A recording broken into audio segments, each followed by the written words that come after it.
Hello, everyone. Hi! Welcome. Hello. That's all I have to say. We are Hard Knock Dice. Happy Saturday.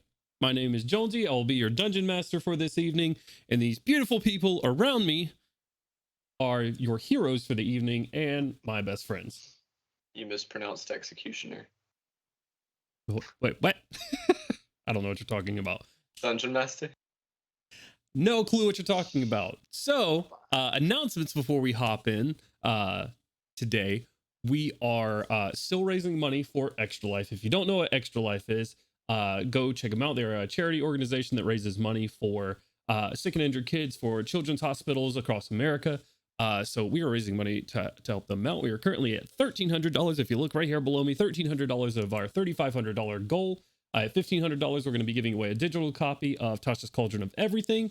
And then at $2,500, we're going to be giving away a SteelSeries gaming mouse. And at $3,500, our ultimate goal, we're going to be giving away a SteelSeries gaming keyboard. So if you scroll down just a little bit, makes it really easy. Open your hearts, your wallets, and help us out there meet our goals and help some sick kids. Other than that, do we have any other announcements? Nope. None? Nothing? I don't think so. Not a thing? This is just me stalling while I get our correct our correct campaign up. So if that is the case, then let's go ahead and hop into our recap. Which I'm gonna pull up some notes before I do, so I don't mess anything up. You've been taking a lot of notes or have a lot of notes when your Google Doc lags when it opens. So, Goddamn. with their long-lost companion Myrick taken hostage by the Tarkanans, the party made haste to an old abandoned temple. The party crashed through the stained glass, making a spectacular entrance to find a seemingly empty abandoned temple, with the exception of what looked to be their buddy Myrick sitting in the center. Quickly, it became apparent that this was not Myrick, as Gainwin rushed forward in an attempt to rescue him and get him out before any trap could be sprung. Unfortunately, Myrick himself was the trap, as Gainwin found a dagger stuck in between his rib cage and presenting before him a lieutenant of the Tarkanans, not Myrick, standing up out of a chair. After that, a battle ensued among several different assassins and ultimately an armored woman who confirmed the party's worst fear that Merrick Stakhanith had indeed made a weapon of war for someone who maybe wasn't so deserving of it. She addressed the party and Milo, thanking them for bringing her new armor to her without issue, just straight to her front doorstep, and then also asked them why. After a hard-fought battle, we pick up in the middle of that battle, actually. So we're going to go ahead and switch over to our battle map at the top of the round, which starts us off with the Armored Lady. Bitch ass McFuck face, as I like to call her. Not her name. Surprisingly. Good enough from Gandolin. We don't know that. So It's her code name. I do still have your initiatives written down, since Tailspire got rid of them. So she'll be going, and then Artyom, you are on deck. We are still on the please hold board, by the way, Jones. Are you? Well, stay there. I Let don't me want you in. here anyways. Let me in. Yeah. Put No, me in, coach. I am going to play with my toys, and y'all can just watch on the stream. We can't even watch.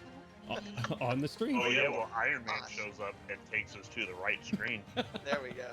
Yeah. If we're you playing can by always- schoolyard rules. You can always count on Iron Man. Vin Diesel Most of shows the up time. and we win with the power of family. With the You power don't- of family. You don't need hit points when you've got family. I am just going to bring you right up here and summon you to the board. Everyone's taking hit point loss for all of these comments. There you go. Probably. Either that, he's just adding HP onto her. He's like, man, that's crazy. Oh shit, I'm still in my car. Oh, that Oh. music just switched. Click on your Quetzal. Or you should be able to. There you go. Okay. All right.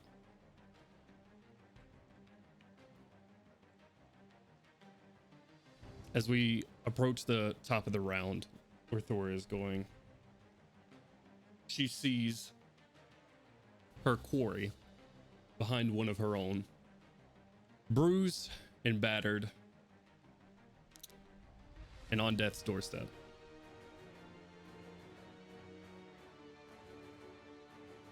And I've struggled with this for a week. But nonetheless, she flies immediately over to you, Milo. Shocked.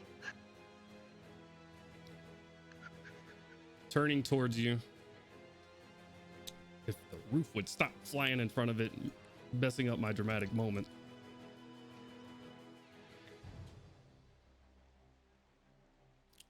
She flies over to you, Milo. Looks down on you as you sit there, roughed up terribly. It's a shame, really. I thought if you were going to bring it to me, at least this would be a little bit more fun. It seems that, the suit that I have now will suffice. But I can't just let you go out there and tell anybody that you can cross whoever you want to and get away with it. That just wouldn't be right, would it?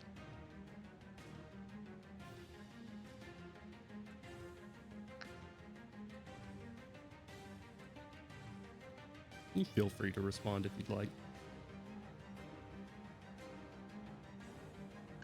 Not right this second. Very well. She's gonna attack you. That's gonna be a shield. Very well. You see the force blade as she comes up to you, Milo. You see white or sort of radiant energy that seems just embedded into her skin. Opalescent in color and seems to be a birth defect of some sort. Glare up, and as it does, the sword on her arm seems to be reactive and such. No real arcane knowledge needed. It seems like the very suit itself is feeding off of her energy. As she brings the sword up, and it just flares up in white radiant, and she attempts to plunge it down into you. Yeah. Did we determine that because I said it after you had rolled that I still had those two portents? Yeah, you still have your 18 and your 4. I'm gonna go ahead and use that low roll for her first attack against me. Very well. First attack misses. As it does, she slides right by. She's gonna bring up for a second attack.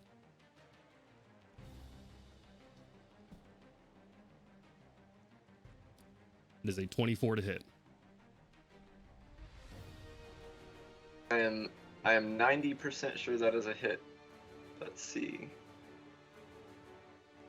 On the nose. All right.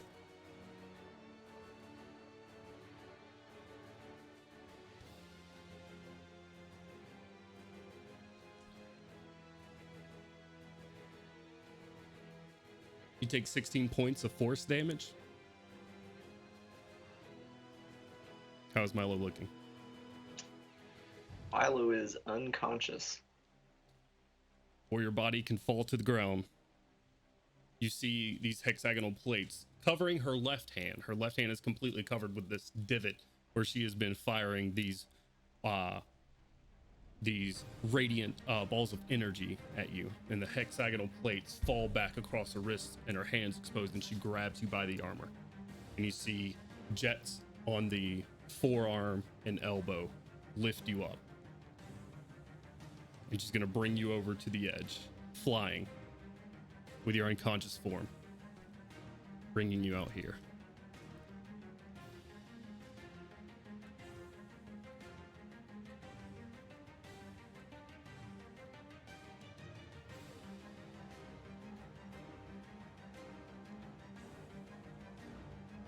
And she's gonna action surge and attack you again.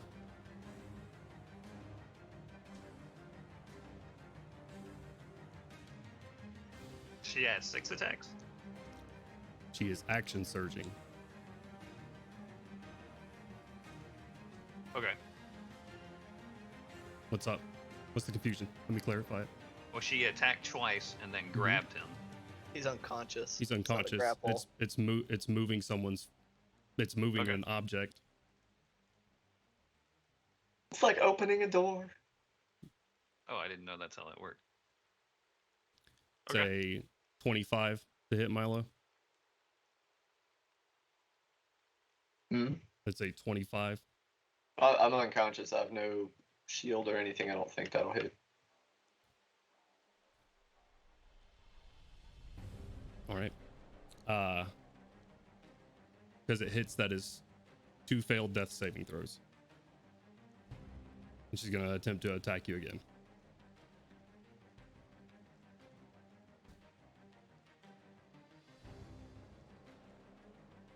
Milo, as you're fluttering here, sort of going in and out of consciousness,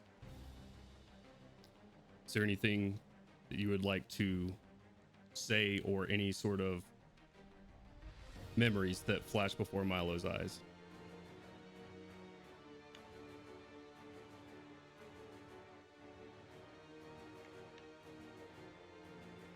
Might need just a sec on that one. We'll give some time.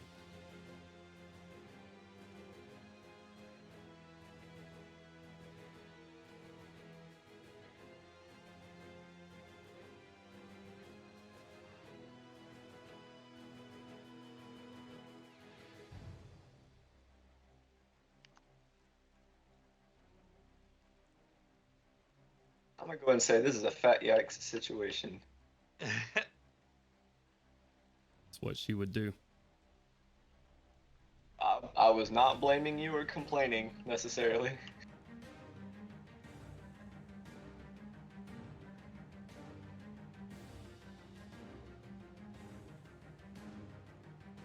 You said Milo is semi-conscious? The last blade goes into your stomach. You have just a few moments of fleeting consciousness.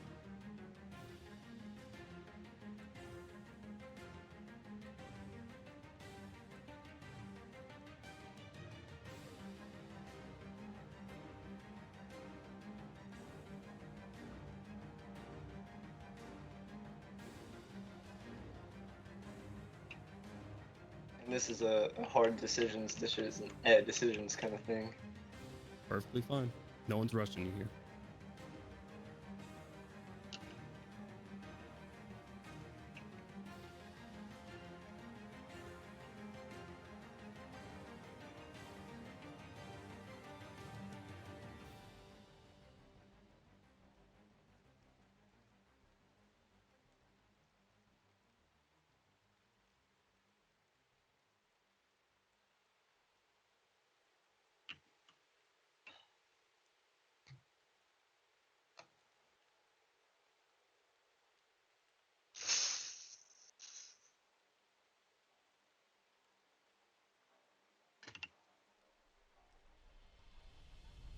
Is there something you'd like to say or do? Yeah. I mean, Yeah. you're With, restricted in what you're able to kind of do here. You can mutter a few words if you'd wish, or you can just simply describe to us what's kind of going through Milo's head at the moment. He is thinking about his friends and how they are all kind of in a super fucky situation. How this person is using something, even if he didn't create the final product of it, he started it. He helped to develop what is functionally a weapon being used by objectively bad people. And how, as things are not looking great for him, he knows he's pretty fuckerinoed right now. And that there's much bigger threats to the world right now. Just like he said last session when she asked him why he came here. when it was futile, and he said, I came here for reasons bigger than either one of us. He's going to cleave to that. And with whatever strength he's got left in his body, he's going to grab at her and mutter the command, detonate. This is difficult here because she has already struck a blow to Milo that has been fatal several times over. Yeah, As these memories sort of rush back to you, and knowing that something that could potentially save your friends, this will be a very difficult check to make. I'd like you to make a just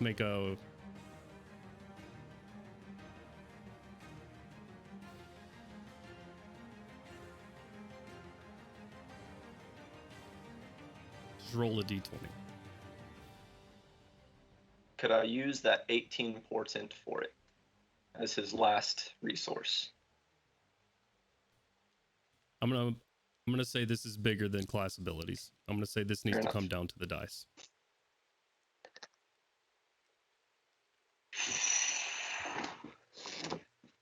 Man, I'm almost nervous just to roll this.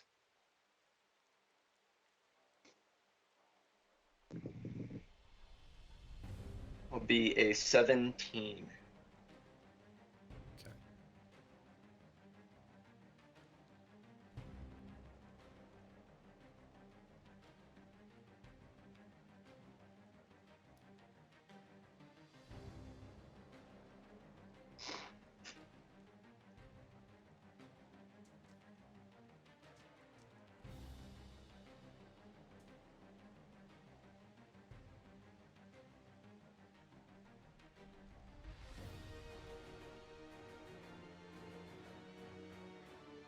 Whoever this woman is takes her finger, puts it across your lips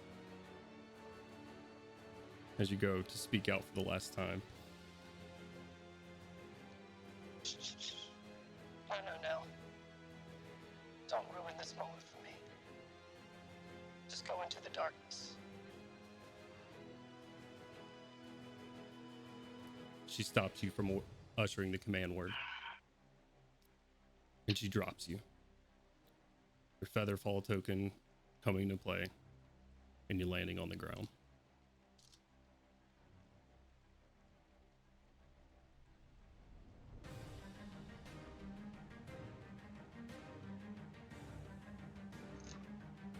Right there.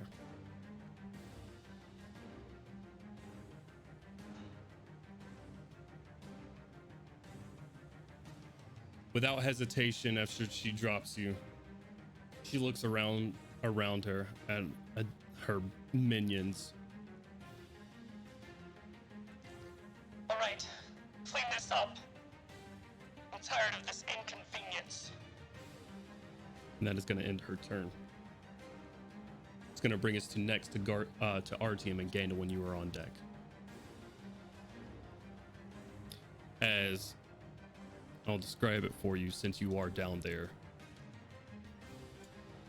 Very much like a moment you just experienced yourself, Gandalwin.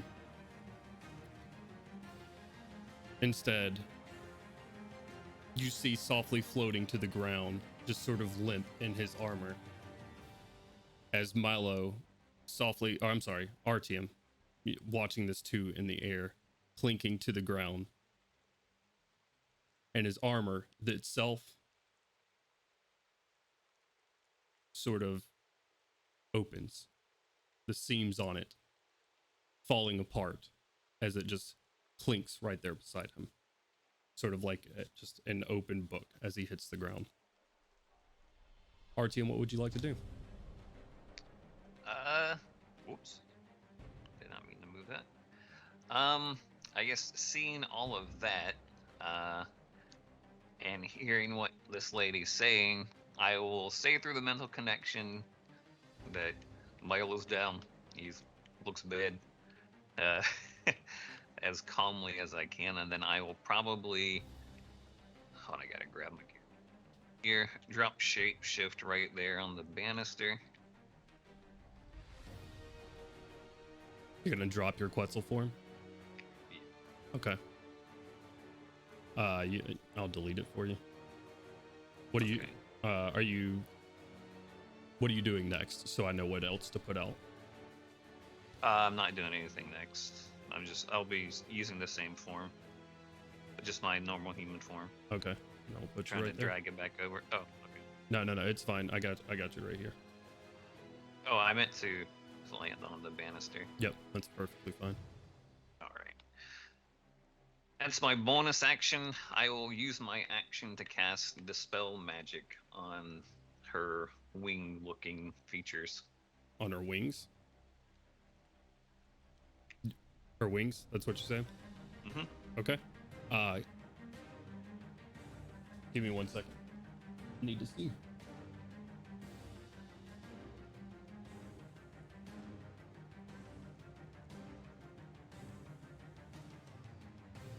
So it sounds like she's trying to get away.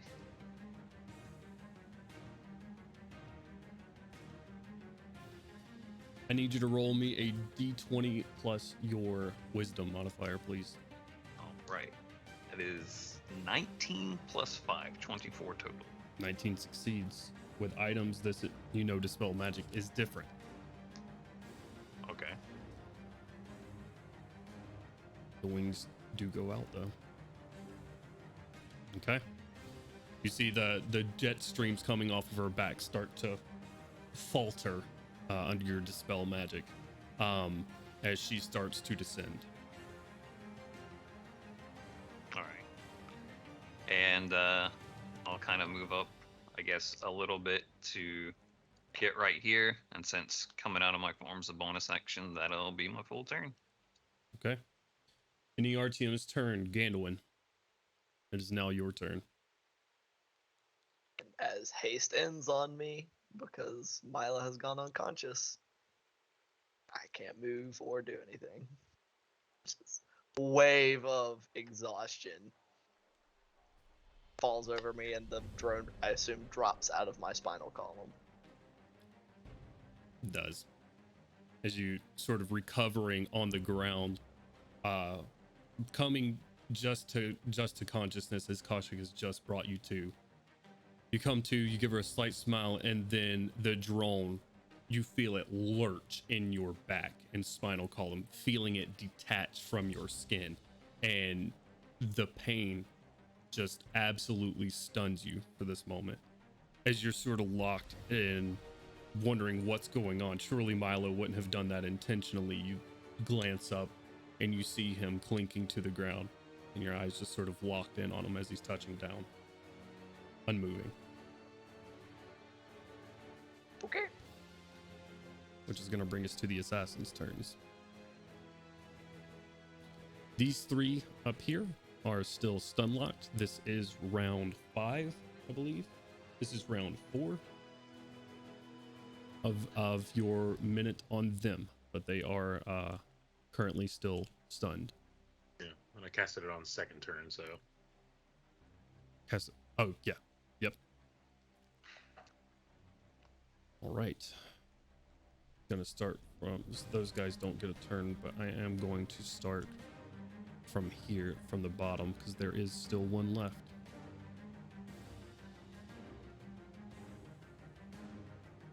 This one takes a look around.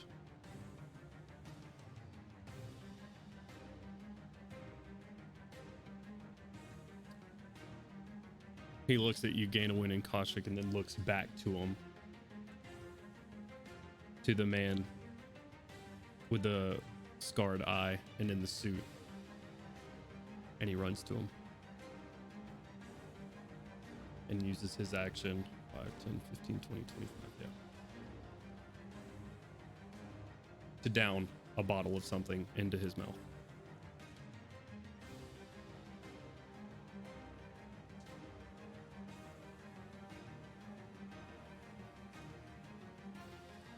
Is it by any chance a bottle of poison?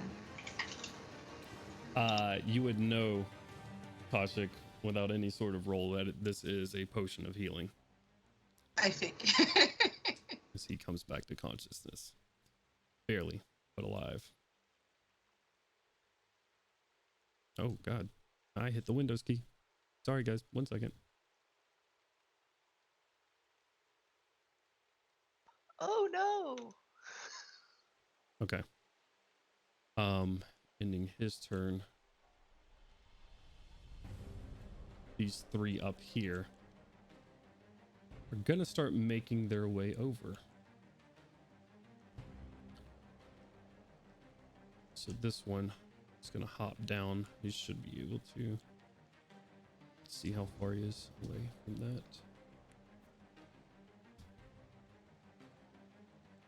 We'll need to roll an acrobatics check. It's fine. Falls right here. 5, 10, 15, 20, 30. And he's going to bonus action dash.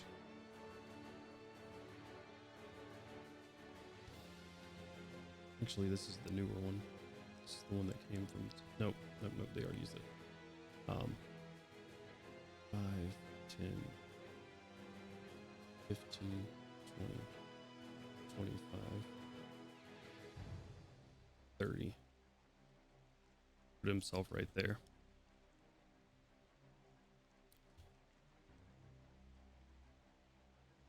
These guys are gonna have to full move to get around. Most likely.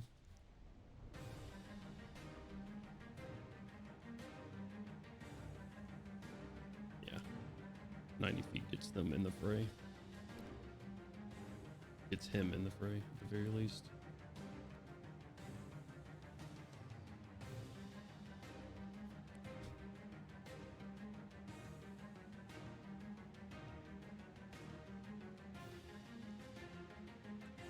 Get something in those squares.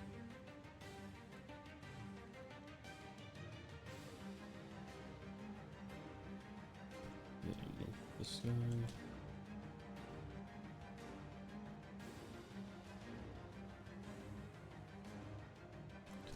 One square behind him.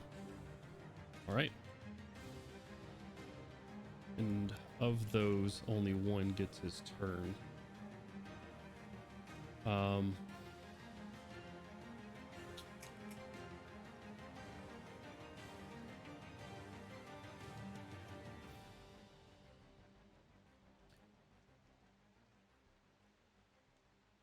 You know what? He's going to use his turn to investigate what's going on with his friend here.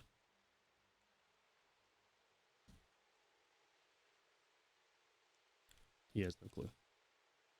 And then I believe there is one more that still has only one motivation. That is to get the fuck away from this boar.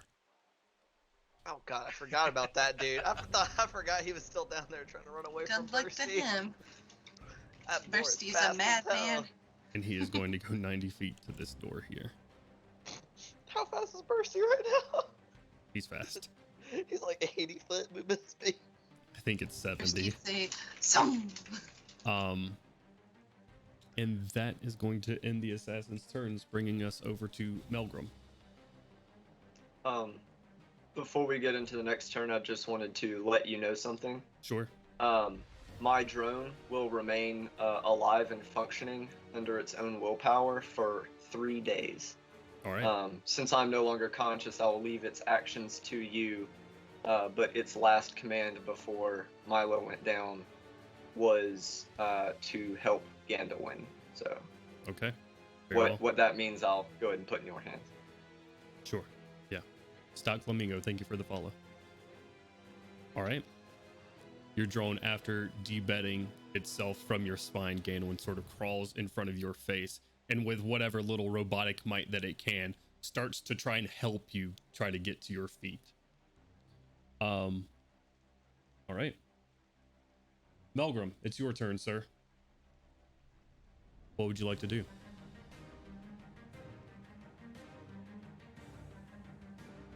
As we make our way down to the bottom floor where Melgrim is.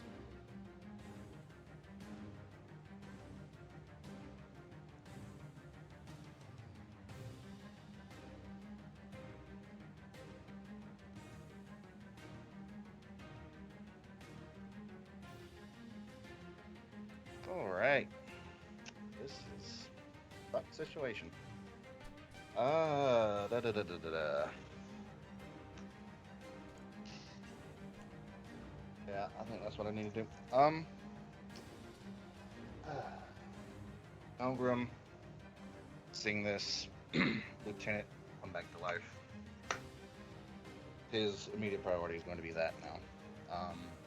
Okay. So he is going to re-rage, get that 20 feet,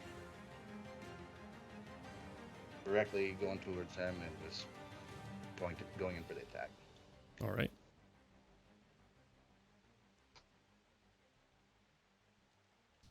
Where are you moving yourself to? There you go.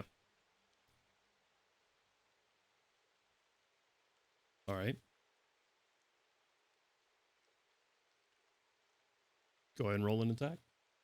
Oh, is that guy still prone? He was knocked into a chair, but I'll consider it prone, yeah. So it'll be at advantage. Sick. Fuck his shit up.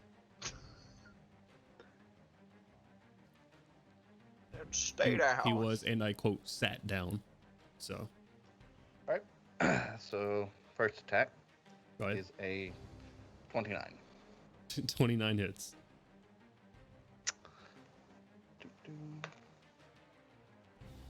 For that's not good damage. Don't like that. 10 damage of magical slashing He is instantly put back into an unconscious state. and 9 of fire. Okay.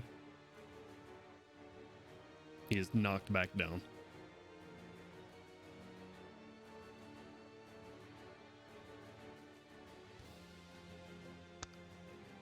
He never got a chance to stood up, so you just kind of as seeing him wake up as you run over to him and you take your sword and just easily enough just chop him in the chest one more time. He goes back limp into the chair. And I'm gonna move right here. You've made a mistake, boy. And that'll be a 25 to attack. 25 Assassin does hit. dude. These are not at advantage, right? Yeah. That no, one is not. That one's not. No. All right.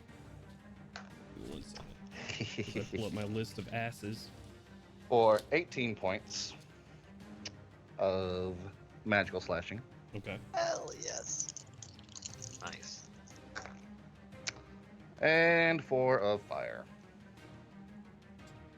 Righteous. This is assassin. I'm just saying, y'all heard it here first. Jones has an ass list. I do have an ass list. 1, 2, 3, 4, 5, 6, Everybody think about that. 7, Just contemplate what that entails. 9 is dead, so this will be 8.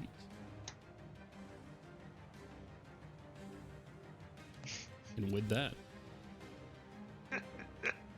he falls. 2 quick blows, Melgrim, as you run up, raging once more, seeing him try to bring his buddy back to the fray. One hit, both of them just chopped down. Singed, his now gray suit just singed across the front. Good.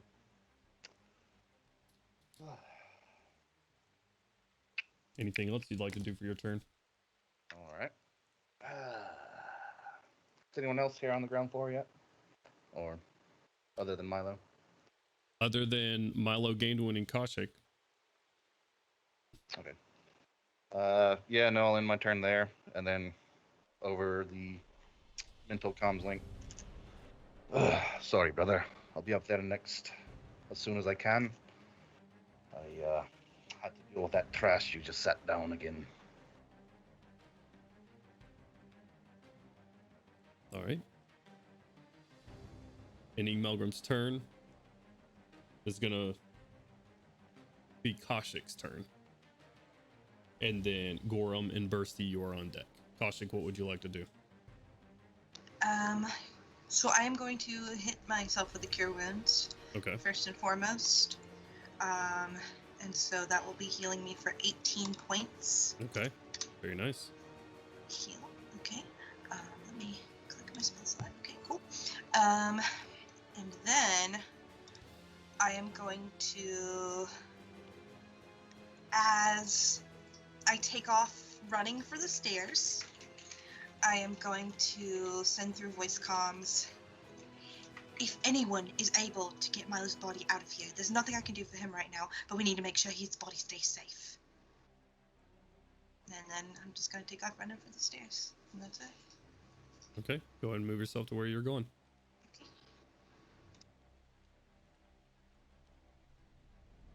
Let me figure out how far I can go.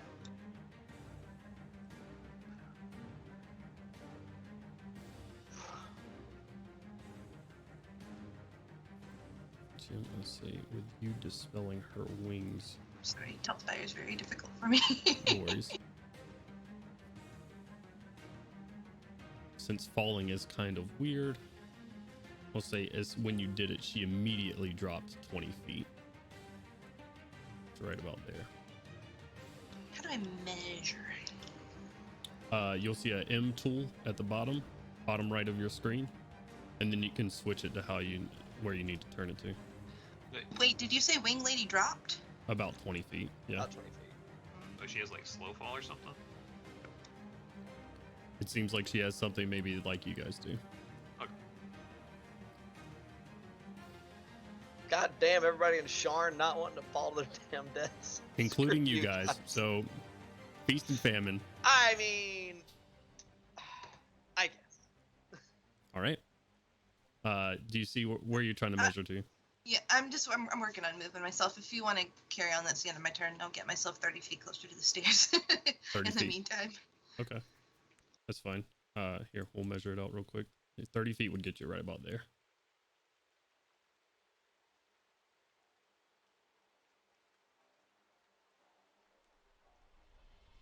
Okay. All right. Thank you. And in Kaushik's turn, it's going to bring us back up top with Gorham and Bursty. Gorham, you have a couple of people that are running, a couple of assassins that are running up to you now from the other side. Some of them behind Crowley, who he's informed are stunned right now and not to hit them, as they'll stay that way. But there seem to be 3 approaching you pretty rapidly. What would you like to do? So a question about haste. Can you double move and attack, or it's easy to still use your attack since you have an extra action? If You can use your hasted action to move or attack. So you Like, can but if you can double move and attack. Okay. Haul ass around this corner. Okay. All right. I need to open his character sheet. As Bursty catches up with this, not to be seen by many, except for as the doors open wide, the people on this floor, those below just hear faint, not faint, but echoing screams throughout the cathedral. Okay. So Bursty's gonna attack, and since he moved 20 feet 7 prior on the charge, Yeah. Let's see.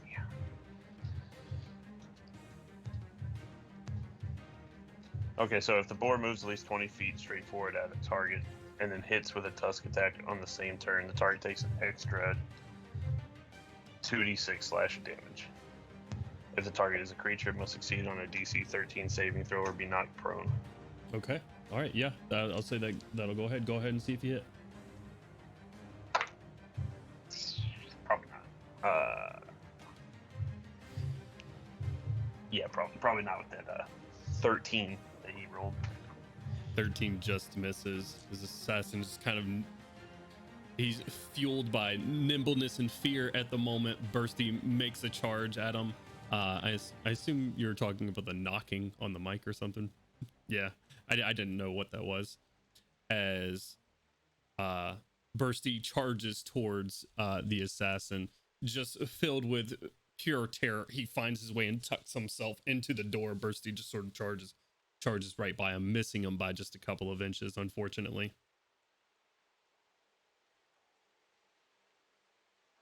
And now, I guess Yorm's going to attack this guy here.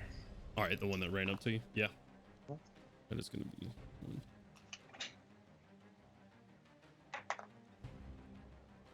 Does a dirty 20 hit him? It does.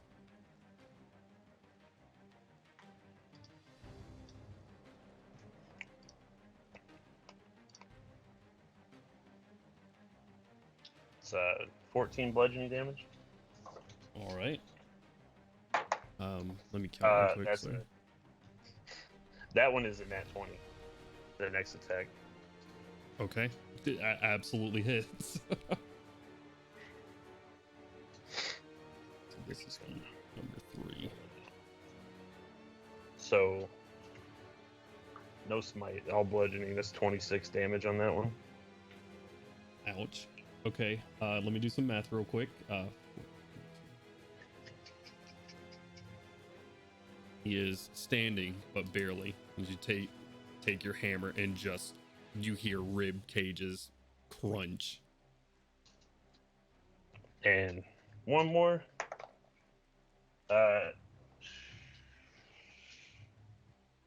27. Okay.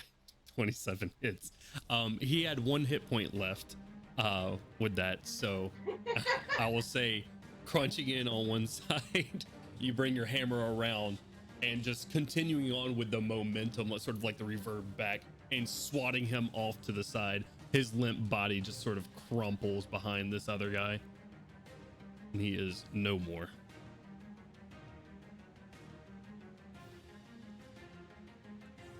Word. Now I'm gonna move up the. Well, I don't have to move because she's dropping down.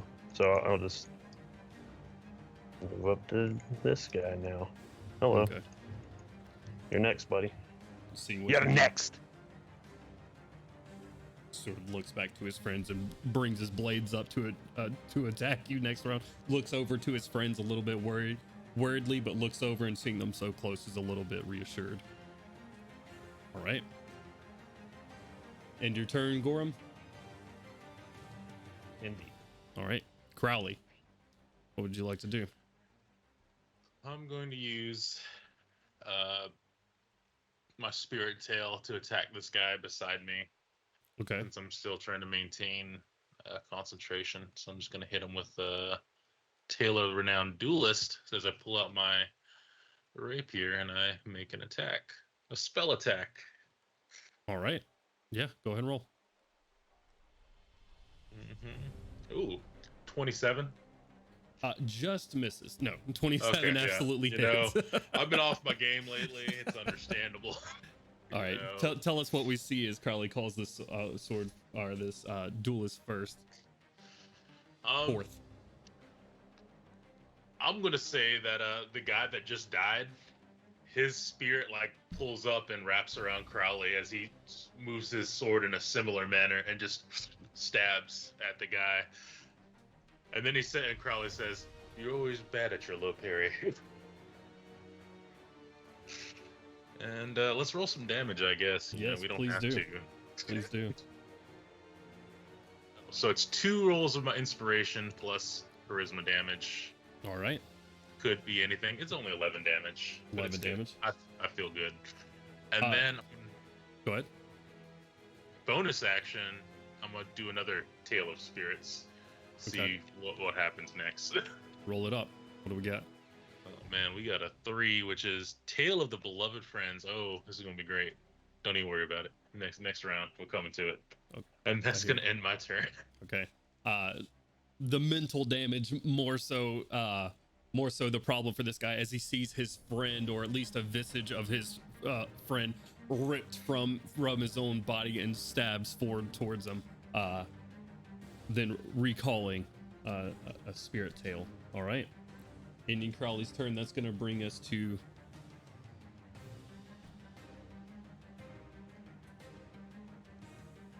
all right.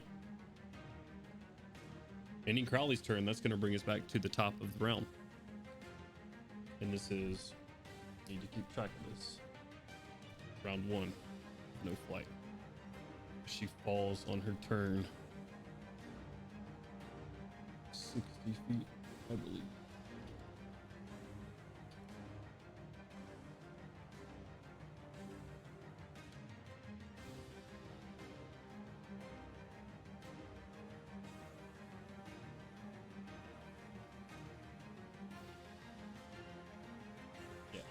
Okay. As her wings go out, wait a minute, I need to, oh yeah, she's 40 feet off the ground. Hitting the ground right in front of Milo's corpse.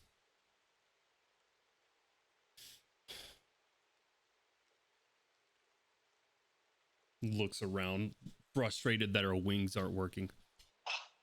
Blasted things. Looks up.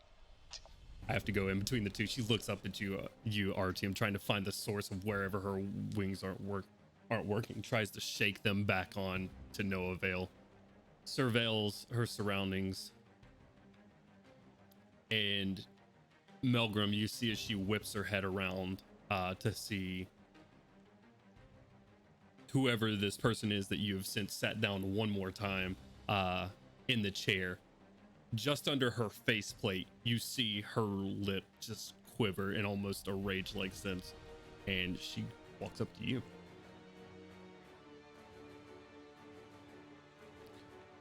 Just this slow clinking armor echoing throughout the cathedral as she is going to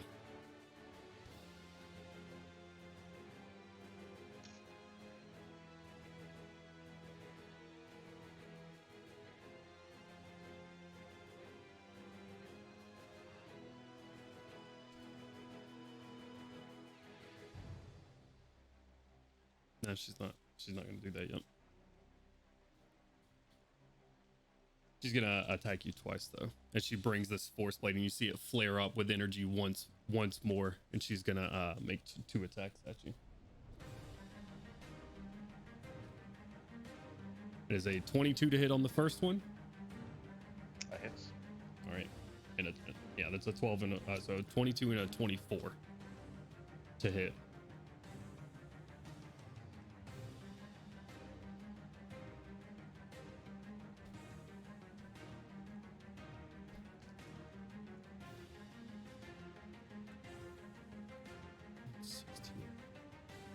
On the first slash across your chest, as she just rakes it across your back as you're still recoiling and setting this person on their back. You just feel this white hot energy just right across your back as you take 25 points of force damage.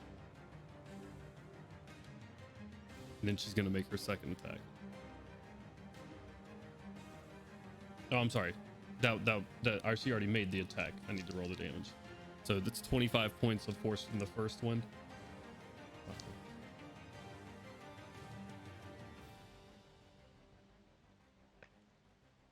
Not nearly as good. 16 points of force damage on the second one.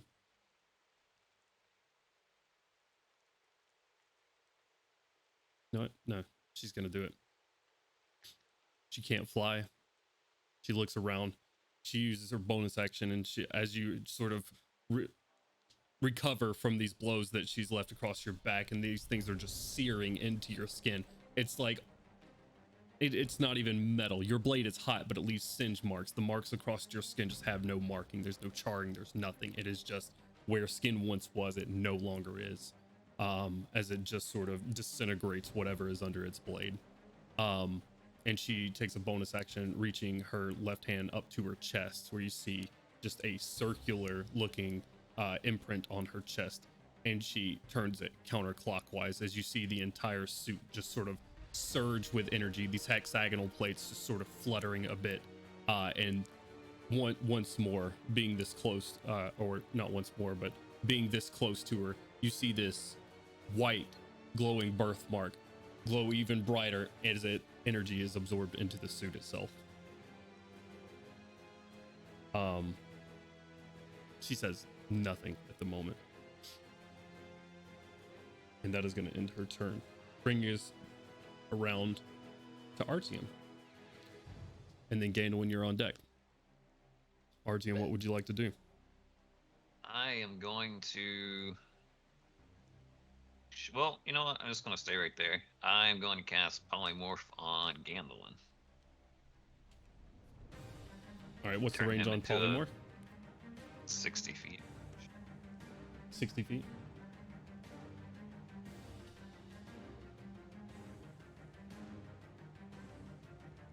60 feet. All right. And you're turning Gandalf into a what again? A T-Rex. All right. On my Donkey Kong baby.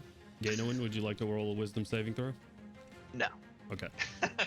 Fuck you. I thought I would ask. Listen, I'm not probably going to fail rob it players anyway. of their agency, okay? If he would like to roll one, he can get to roll one. Gandalf, let me hop on before you take off.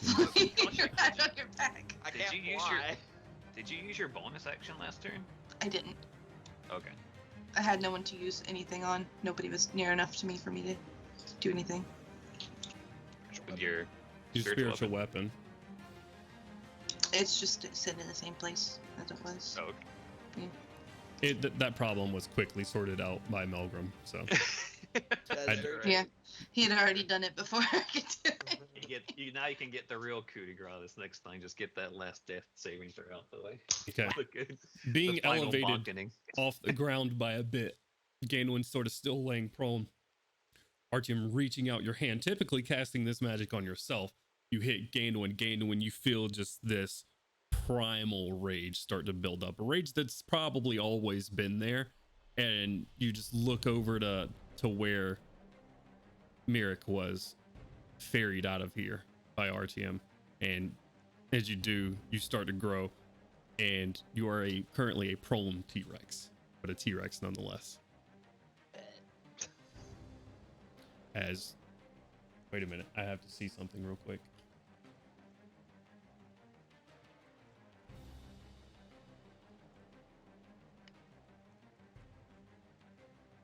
I'm sure. Oh yeah. Gandalf, the intelligence that you do grasp on goes out of the window. Oh shit. Your intelligence drops to 2. He's even smarter now. No. All right, Yeah, well- Artyom, what else would you like to do for your turn? You still got your movement and bonus. Got nothing I can really do for my bonus right now, so I'm just gonna stick right there. I'm gonna stick close to the completely motionless enemies until I can get another action next turn. All right, this is round 5. All right. Very well. And in your turn there, Artyom, Gandalf, what would you like to do? Gandalf Rex now is even dumber than normal, but had already kind of been in a one-track mind kind of thing. So I didn't expect Gandalf to need creatures, so I didn't make you one. So now I have to go in here Oh, I'm sorry. and grab me a one Rex. real quick. As I put this here, and I kill off Gandalf. You're right here, and you are now made huge. And I give player permission over to you, and you should now be able to move that. All right. Well. Kaboom. There is as dumb as I am now. There's only one hostile currently within eyesight, Correct. and so Gandalf Rex will stand up 25 feet of. I believe they have 50-foot movement, correct? Yes. Stand up with 25 feet of my 50. And 5, 10. I don't know where I'm supposed to be measuring from. Here, we'll measure to it real quick. Okay. You're standing right here to get to her. That's 40 feet of movement to get right here. What is their Was reach? 25 feet from where I'm at right now. 25 feet from where you're at is currently near Milo. So would that put me like right here? Right. Son of a whore. Wait. If I'm in my squares, I'm here. Correct. They have a 10-foot reach. Rex has a 10-foot reach. Right. That's 15 feet, isn't it? From the Or is that the 10 yeah, foot? from the middle of your square, it's about 20 feet. So Yeah, this is like I don't know where you measure from exactly. right. From It's- the edge. well, Is I it mean, from the even edge? from the edge, that would be 15 feet from where he stood. Well, that's rough. I can't do anything. So I can ready an action. So I'll ready an action to bite if any enemy comes within range. Okay. Assassin drops down, or if she moves to within my attack range or anything, I'll bite the shit out of her. All right. Very well.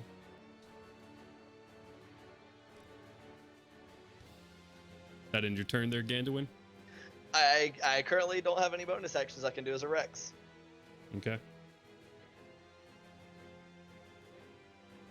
This is going to bring us to the assassin's turns.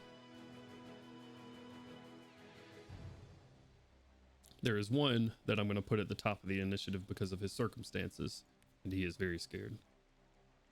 So he runs in away from Bursty. AOP. Yeah, that's what we're about to see.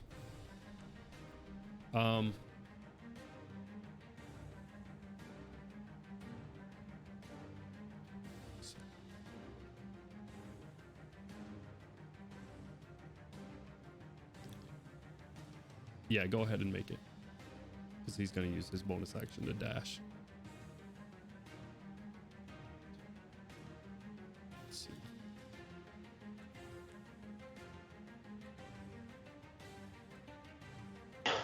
Does a 18 hit? 18 does hit, yes. Nice. Go ahead and roll. First, she's got Sentinel, right? I think so. I think we gave the boar Sentinel. I'm pretty sure boars in real life have Sentinel. That's just common knowledge. God damn it. I think boars in real life 11 have damage. rage damage. 11 damage. Right. He was one of the ground ones. Fuck his ass. Ch-ch. As he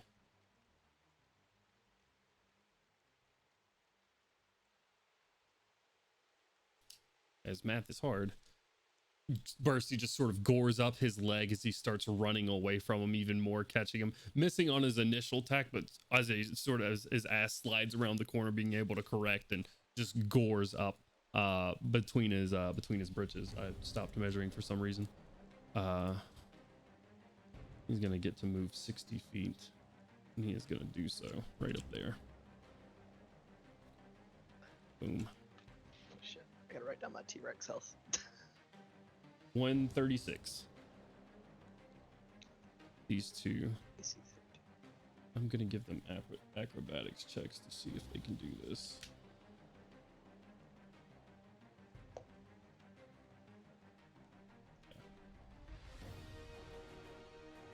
Hop over here.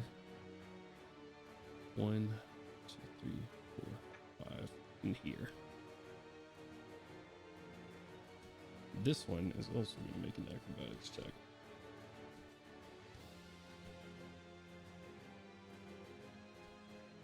Okay. This one slips on the wrong side. That one's stunned, didn't he?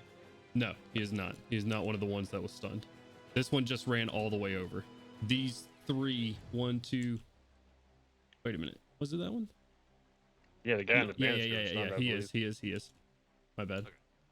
I knew it was the two in the back, but I couldn't remember which one that was closer to them was the one that had it's also gotten this shot. guy right here. Thank you for that. The torch is so bright. Get out of here. I'm having a hard time seeing what's going on. You know what? I can't see. Get out of here. The light stayed for me. The light is still there. I think it's because someone's carrying a torch. Oh, okay. Yeah. Gorham's got a torch, it looks like. Okay. I did not mean to have a torch, but somehow I had one. That's that haste. That's the haste light. yeah. Oh. Okay. Glowing with the power of the ancestors. There we go. Okay. I was wondering what was going on. I was like, I don't remember this being that bright. But they, making their turns, are going to attack. We're going to say these two at Crowley and these two at Gorham. Serve it up, nerds. They intend to, and we're gonna go my left to right, so clockwise. First two are gonna be at Gorham. It's gonna be 2 short sword attacks. That's a natural 18 plus 5 for a 23 on the first one. It's That is a 13 on the second one. I assume that one misses. correct. Okay, and then for the second guy attacking you, Gorham, It is an 18 for the first one. Does 18 18 hit? total or 18 plus? No, 18 total. Oh, no, it does not. Okay. And then 20 for his second attack. 20 hits on the nose. On the nose. Okay, so you take 2 attacks there as these two just making it into short swords, being able to battle them off for the most part. But a couple of swipes with their short swords do go through. I am going to divide this damage up for you because I do believe you are resistant to poison. Correct? Yes. All right. Resistant, yes. So, Jesus fuck. 5, 6, 11. Okay, that balances out 12. You take 15 points of piercing damage, and then six have down to 3 poison damage. And then Gotcha. on the second one, 6, 8, 11 points of piercing damage. And then 7 have down to 3 poison damage.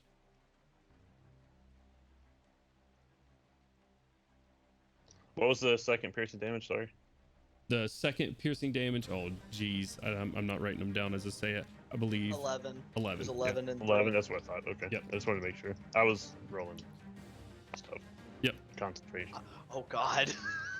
James, don't fail that for the love of Jesus. All right. Gorham, as these two just short swords attack coming at you from different directions, finding some vital organs in on you. Yeah, that's two concentration checks there. I got a 17 on one and an 18 on the other, so should be good. Oh yeah, you're okay.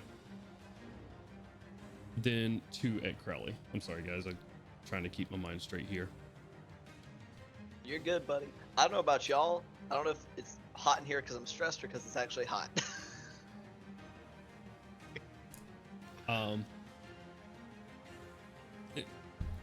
It's a 16, 21 on the first one, Crowley. Okay, That hits.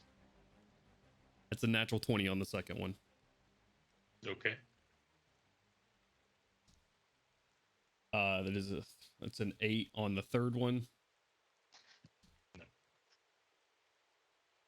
It does a 15 hit. No. Okay.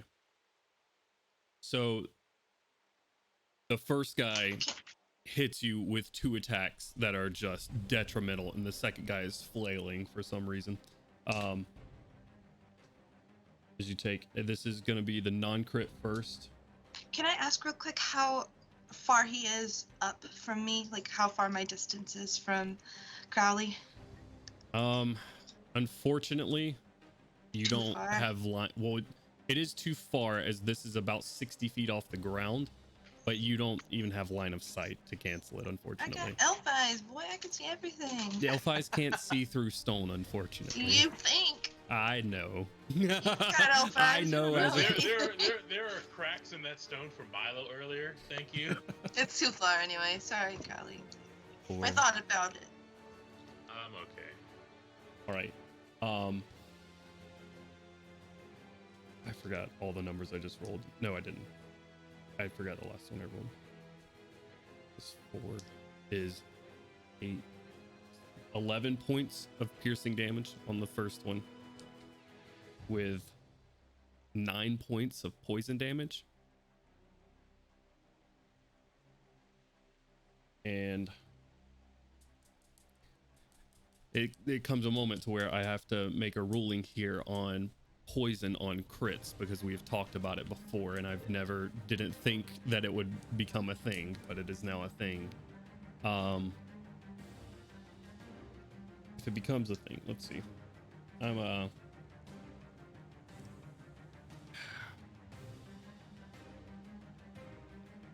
The struggle I find myself in right now is that if one of y'all were playing a rogue, I wouldn't want to rob you of doubling your crit damage on poison. I'm just trying to make sense of it at the moment. I know the most common argument I see is if there's a save associated, you don't double it. If it's just on hit, you double it. It is That's on, what I hear a lot on of hit people do. damage. Well, Yeah. then follow the rules. Do what you gotta do. That's I think the most common thing I see the way people rule it. Okay. So. I will go with that sage advice then. On the crit, Crowley.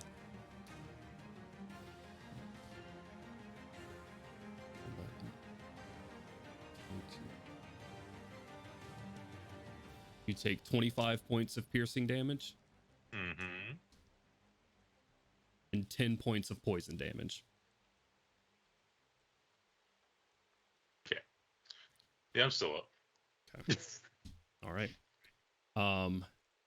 Ending their turn, these three still stunned.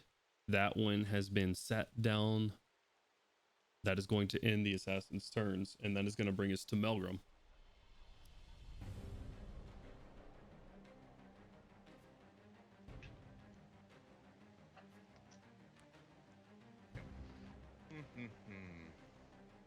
What would you like to do?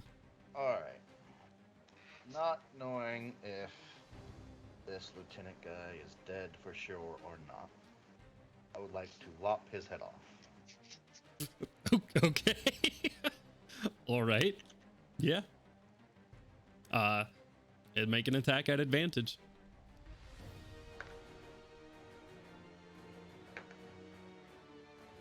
Alright. At advantage, that is 26. That is a hit. Do you want me to roll damage? Yeah, I do. And I'm Okay. gonna set a threshold here to see what happens. This won't be rules as written, but it's cool. 11 points of magical slashing. Okay. What's the fire damage? 8. Yeah, that beats 15. As you swipe through, your sword gets most of the way, and then the heat just sort of blazes up as you see it start burning through skin, and his head just falls off to the side. Before it falls, I'm going to grab it, Okay. throw it in her face, and then attack her. All right. You see Let's as you, fucking go. as you lop The his head head off. throw is an attack as well, right? 'Cause it hits her. Pointed damage here and there. As you All this is good. He's throwing flaming skulls around like Shang Tsung. Watch out now. As you lop his Get head her off and throw it ass! at her, you just hear her scream. No! As you make your second attack for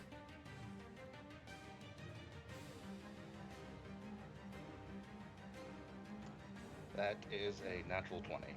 okay, go ahead and roll damage. Oh boy.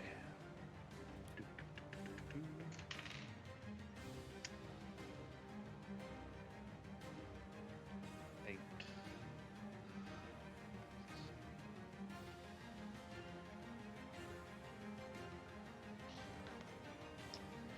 For 27 points of magical slashing. Okay.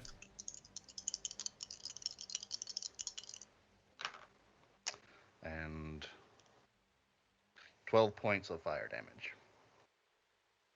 All right. Nice. Yeah. That's All right. Very well.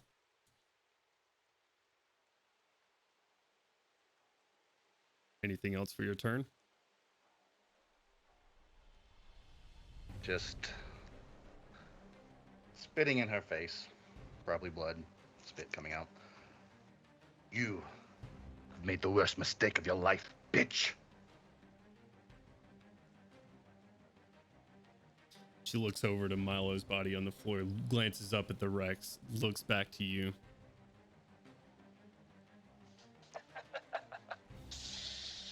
Who are you kidding? All right. Badass. Can I roar as Real a free quick, action Jones. just right behind her? Yeah. Real quick, the nat 20 breaks Crowley's concentration.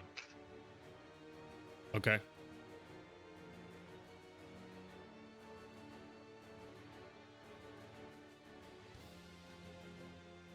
You need to see something real quick, sorry.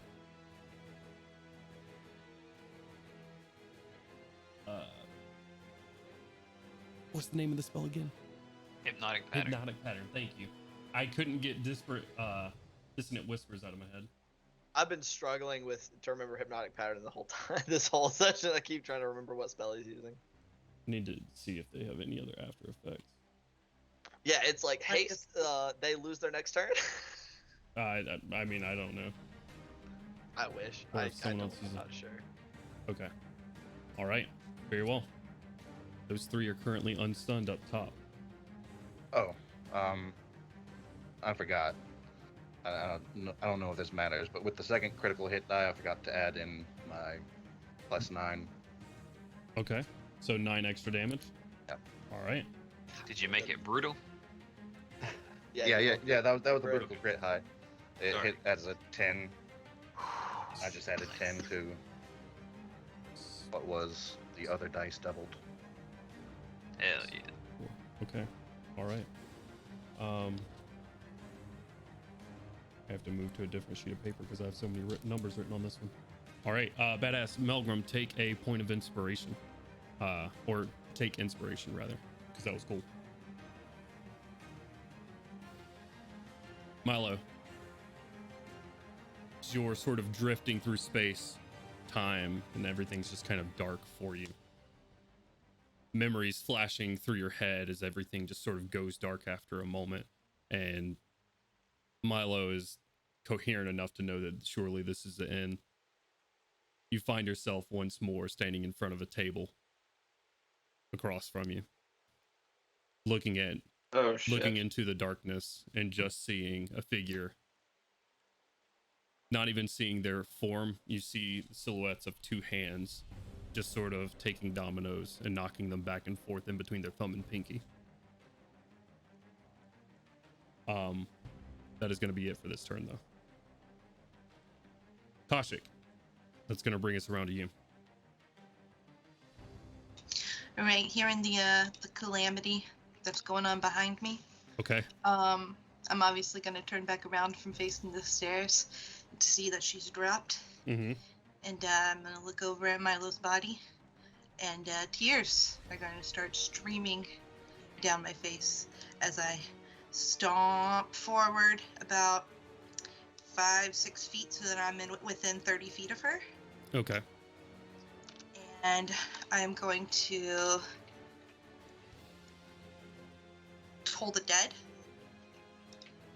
So I'll need her to make a wisdom saving throw. All right.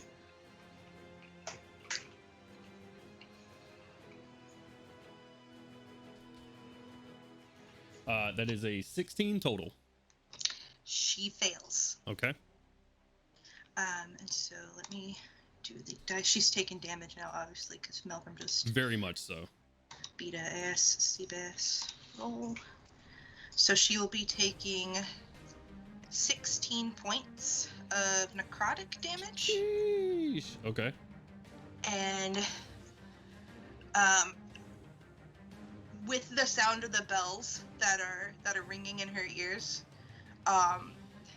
Kashik is going to let out the most pained, piercing scream she can possibly let out just to buffer that. And then I am going to use my action to hit her with my Channel Divinity, Path to the Grave. Very well.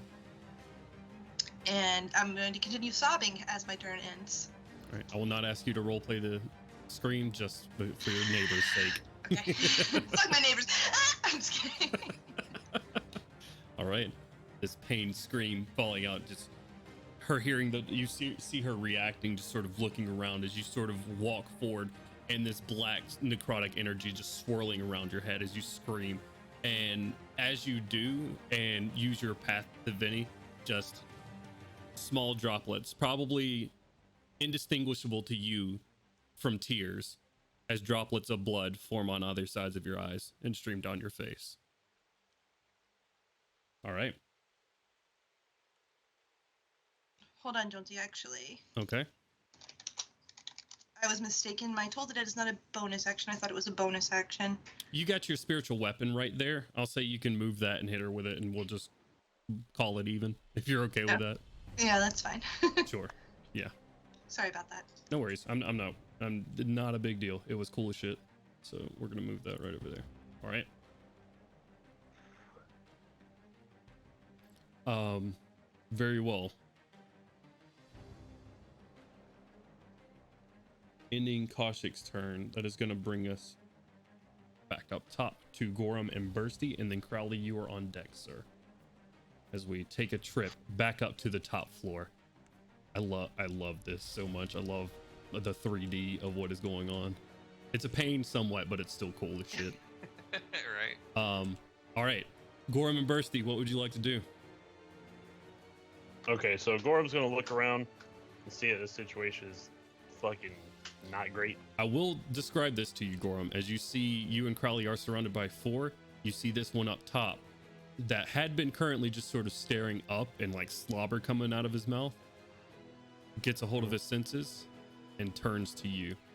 And these 2 right here turn towards you, Artyom. So I'm gonna say in our little mental radio, Artyom, Crowley, get out of here. We should get downstairs. But then I'm gonna turn to this guy to my right, the guy that ran away from Bursty, that he ran up to me. Okay, yeah. Let's rotate it. Oh, I can never get the rotate to work. There we go. You should watch your back. And then I'm just gonna, what's the Misty Step over here. Okay. Let's see. Then I want to go down. Oh God. Oh, I've lost him. Oh, where is he? Oh God. He's still in the air. He's still on the same floor. Yeah. So you're gonna Misty Step just sort of out into the void of this open atrium and fall down? Is that what I'm hearing? Yeah. Okay. Yeah. All right. Yeah, you get right about there, and then you'll fall straight down. Onto the T-Rex back. Your feather fall token does take effect, so I don't need any sort of check, but I would say that make a quick acrobatic or athletics check for me. Do a flip. This is to grab onto some scales or something as you fall down. Oh, let's see. 15 plus 9, so 24. Yeah, you fall down, Gorham, Misty stepping out. Ganon, you feel very stout and heavy, but you turn your large T-Rex head, looking, your eyes being able to see that far to your back. You see a friendly face sort of crawling up onto your scales. You are currently riding on the back of a T-Rex. D&D. T-Rex, that is actually a person. That is actually a person. Can't see anything, dude. Get the top floor out of here. There we go. Do I still have movement left, I assume? Yeah, you didn't use any movement. You just fell. I'm gonna He fell. hop, do a little drop off of Gandalf's big dino head. All right. You're trying to get to her? Oh yeah. All right. I'll say I almost killed you on accident. That'll use about 15 feet of your movement to do so. Cool. I'm still hasted, so I should make that easy. Very well. And now, attacks. All right. Advantage because Melgrim's next to her, right? And raging. Correct. Oh boy. Let's fucking go.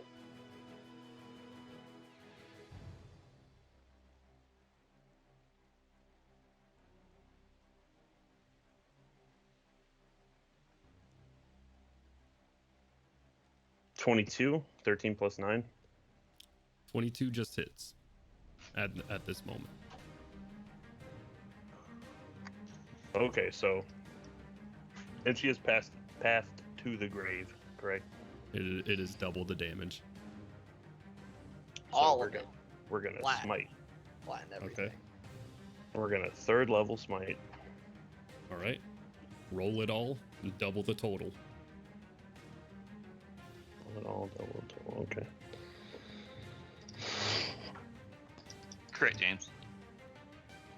Huh? Just crit. It'll be right. Yeah, I know. Dude, if that had been a natural 20 on top of the Path to the Grave, like, smited into like the next century. Not gonna be using that voice mine anymore. It no longer exists. 54 points of damage, I think. Oh. Jesus Christ. All right. That is I my would third like level you spell to slot now. describe it. She is not down. She's not down. But that did fucking hurt a lot. So I would like you to describe it for me, please, as you misty step, fall on the T-Rex, and then hit her.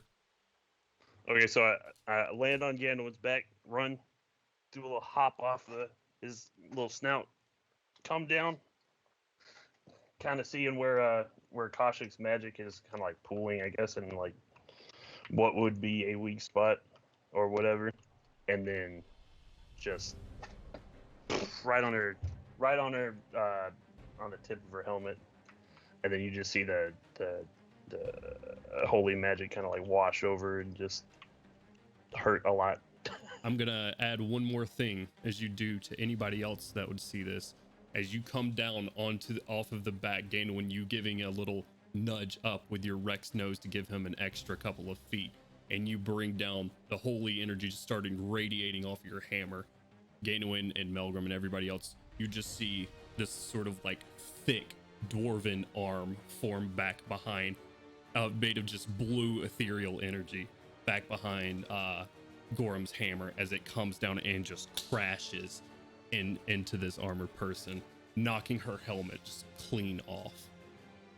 And you see once again just this pale, fairly tall, pale-skinned woman with her looks almost like high cheekbones, like out of someone who you'd think would be a part of this. This wouldn't be the type that would ring you for an assassin or a leader of assassins. All right. High cheekbones like an elf. No. She's human. Where the ears? She's human. I gotta take a couple levels of Rager to get that favorite enemy. You only need one level. All right, knocking the helmet off. It's time to hopefully knock her head off. All right, go ahead. 2 more attacks. That neither one of those hit. I'm pretty sure. Yeah, dirty 20 on the highest dice. Does not hit at the moment. You see, as you do, the scar flares up, goes into the suit itself, and it seems like it's not her reacting to your blows. It doesn't seem. The suit moves her out of the way of it, and it's like feeding off of her, it seems. Gross. All right, one last try. Thanks, haste. 25. 25 hits, yes.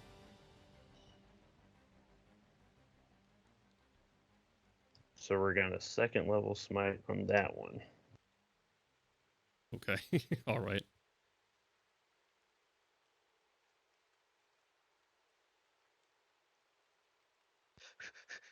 I'm hyperventilating. Fucking dying over here. And that is, why did it roll it so weird? 23 damage. Actually, I forgot to add strength. 28 damage. 28 damage. All right. All right. 28 damage once more, just hitting into this suit of armor. Some of these hexagonal plates crumpling, and then almost like a Coke can that's being filled back up with air, uncrumpling and fixing themselves. All right. Gross. But now Gross. All right. Do you have another one? I have. Oh God! Please. Are we Roof, going up to go away. Bursty? Yes. Okay. So As you shout out to Bursty, he's going to. And what is he going to do? he's gonna. He is going come to around here and then charge the bowling alley. Okay, all right. I assume you want him to stop at this first one. He's not charging through, right? With Crowley being right there, I assume. Right. No, Okay. he's just hitting this. The guy I told to watch his back. That's the guy he's gonna hit. Exactly. Okay.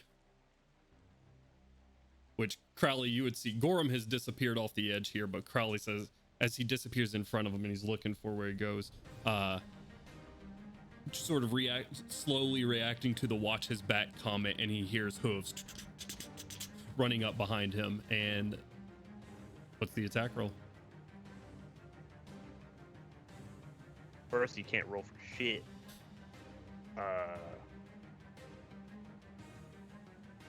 10.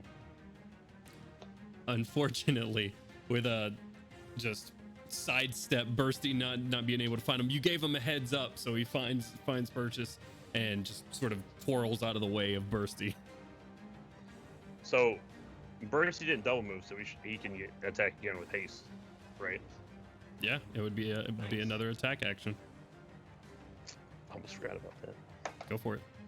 Boy.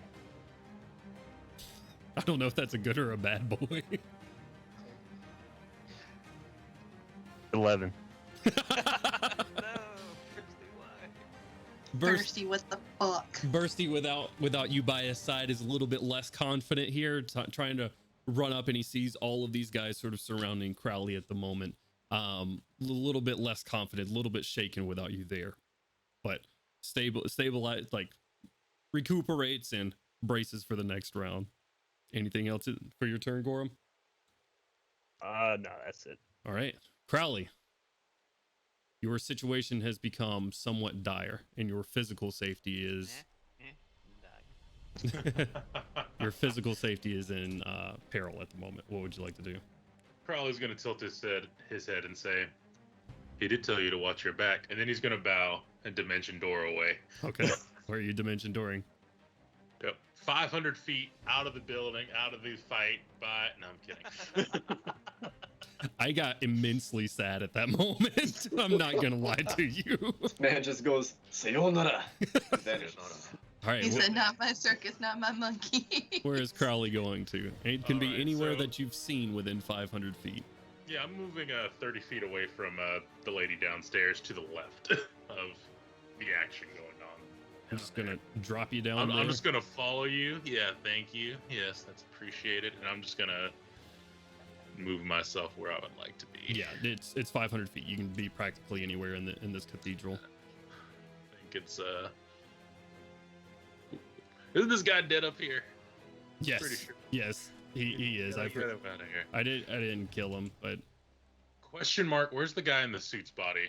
that was him. The guy I just deleted Okay. in that chair. It's right there. Excellent. So I'm gonna step back. I'm gonna just port right here, Okay. doing my thing. And then I'm gonna use bonus action consume identity. It doesn't say how many I can, but I'm gonna do it anyway. There's no limit on it. So I'm gonna consume the identity of the guy in the suit. all right, And is consuming an identity an action or a bonus action? bonus. It's a bonus. That's right. So yeah, I'm without issue. consuming the woman in the armor. I'm consuming them both. Okay, well it's a bonus action to do so. Yeah, that's yeah. So you can do one of them. It says all in 30 feet. It's not really clear. That's why I asked. Oh yeah, no. It'll be one. You can consume Oh, well, then consume one I'm as a bonus taking action. her identity then. All right, very well. Crowley, you watch. Nobody else the wiser as you just sort of stare her down, your head turning towards the side. A familiar, just spindly white arm reach out. This time, no body following. The arm itself just extends abnormally long, 20-25 feet out of the mask, reaches its long pointed fingers up under her neck and face, and just lifts up into it and brings it in. And you just hear as if someone's hunger has been sated for a moment. All right. Anything else for your turn? That's gonna actually. You know what? Let's do the shuffle real quick. Okay. There we go. We're shuffled. All right. End my turn. Very well. Ending Crowley's turn, those around her see as her wings come back in from her back as if they're just starting rockets. Let's see if I can do this without the megaphone since her helmet's been slapped off. Much better. All right. This just won't do now, will it? Looking around, not enjoying her situation. In Crowley's turn, that is going to bring us to her turn. This is round 2. Plus 5. This brings us Wait, I don't need to keep track of that anymore. It's done. I'm still gonna keep track though, just in case. All right. Oh Lord, her situation has altered drastically in the past couple of seconds.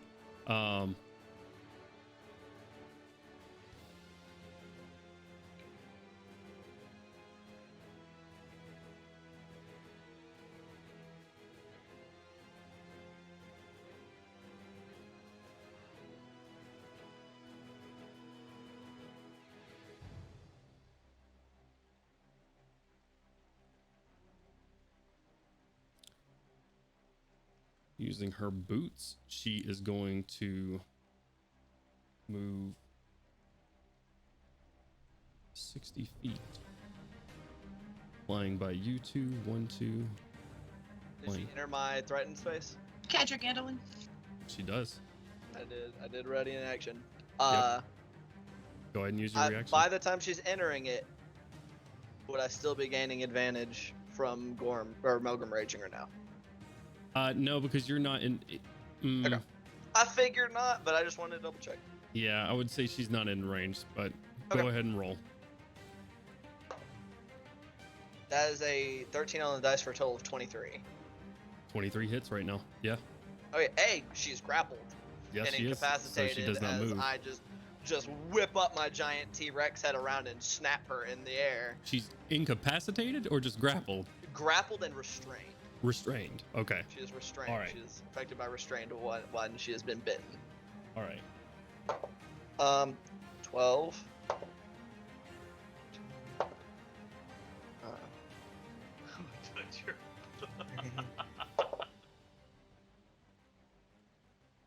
That is, oh god. That is gonna hit for 33 points of piercing damage as big old T-Rex mouth just wham. It's like the end of Jurassic Park where the raptor's about to jump away, and then it's like. Which, since I have an intelligence of 2, I no longer have the consciousness of mind to separate my thoughts from the ones that are going out on the bond, and I'm also dumb enough to not think in incomplete thoughts. So currently just broadcasting to everyone just the concepts of rip and tear. Okay. Are we getting Doom music from the T-Rex? Yes. Can I out of turn broadcast back? Yes, good. It's not Just even. encourage him a bit. It's not even words that are reaching y'all from Gandalf. You know it's from Gandalf. It's not even words, as the intelligence of a Tyrannosaurus Rex doesn't let him form the words. It is just the feeling that it just sort of washes over all of you. Okay. She is currently restrained and grappled. That does mean I need to check a spell real quick.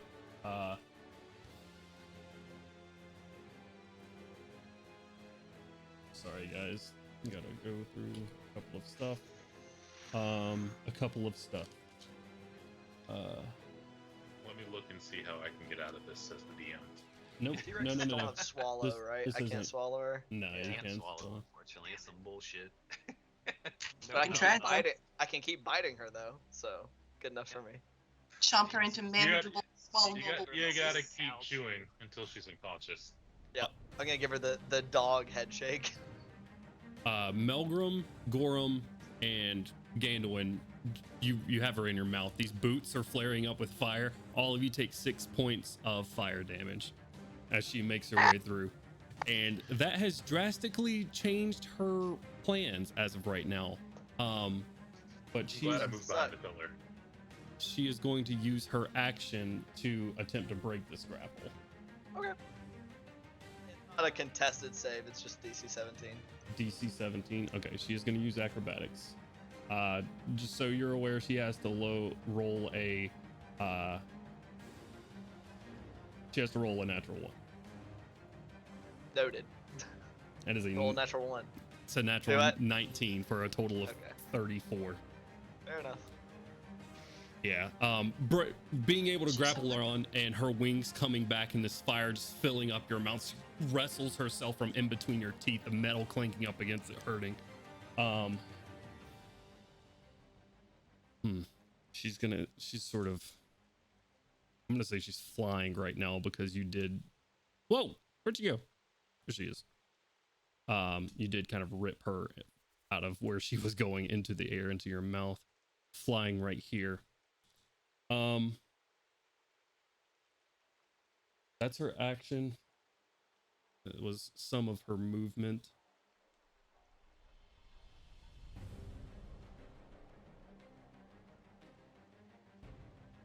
Five, 10, 15, 5, 10, 5, 10, 15, 20. Her wingspan.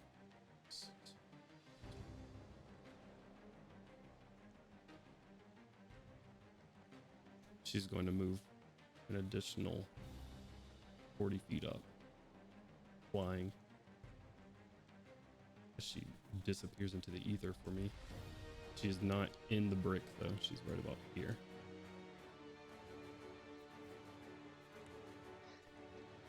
Flying back up into this atrium. Does not like the clusterfuck zone she's in. Breathing heavily, just dented plates and hexagonal plates that are just unable to flip now back into their original spot from the ass kicking she's taken in the past couple of minutes.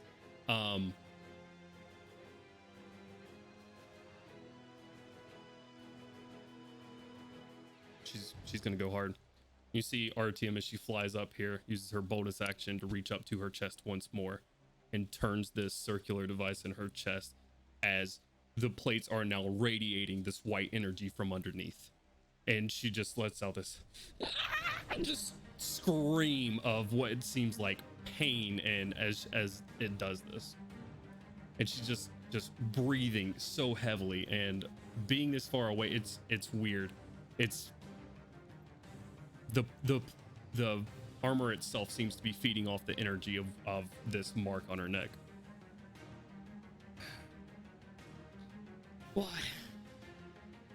Why do you fight so? Leave the armor, take him. I care not to kill the rest of you, but I will if you make me. And that's gonna end her turn. T-Rex roar in response. All right. Ending her turn, that's gonna be Artyom. What would you like to do, sir? I will. Situation's not looking too hot at the moment, as it's just you and Bursty up here. I see. I will simply, lady, you've made some pretty terrible decisions tonight. You're already dead. You're only delaying the inevitable. And second verse, same as the first. Dispel magic. Okay. All right. Go ahead and roll a d20 plus your wisdom modifier. 25 with a natural 20. Very well. Once again, immediately drops 20 feet. And about there. As her wings flutter out once more. And then I will run and jump in her direction, however far as I can get horizontally, and then yeet off this. Using your feather token. Feather token? Okay. Give me an acrobatics or athletics check. 19 total. Okay, yeah. Let's say you can jump your full distance with a 19 total. So Sure what that is. The kind of measure. It's your strength score is how far you can jump. Oh, okay. So like right there then, or something like that. well, I was thinking horizontal distance, because straight down distance isn't costing you anything, as you were right here. So, well, no, you're actually between these guys. So yeah, it would be right about there, a little bit closer to behind Gainwin near Milo. Sure. Okay.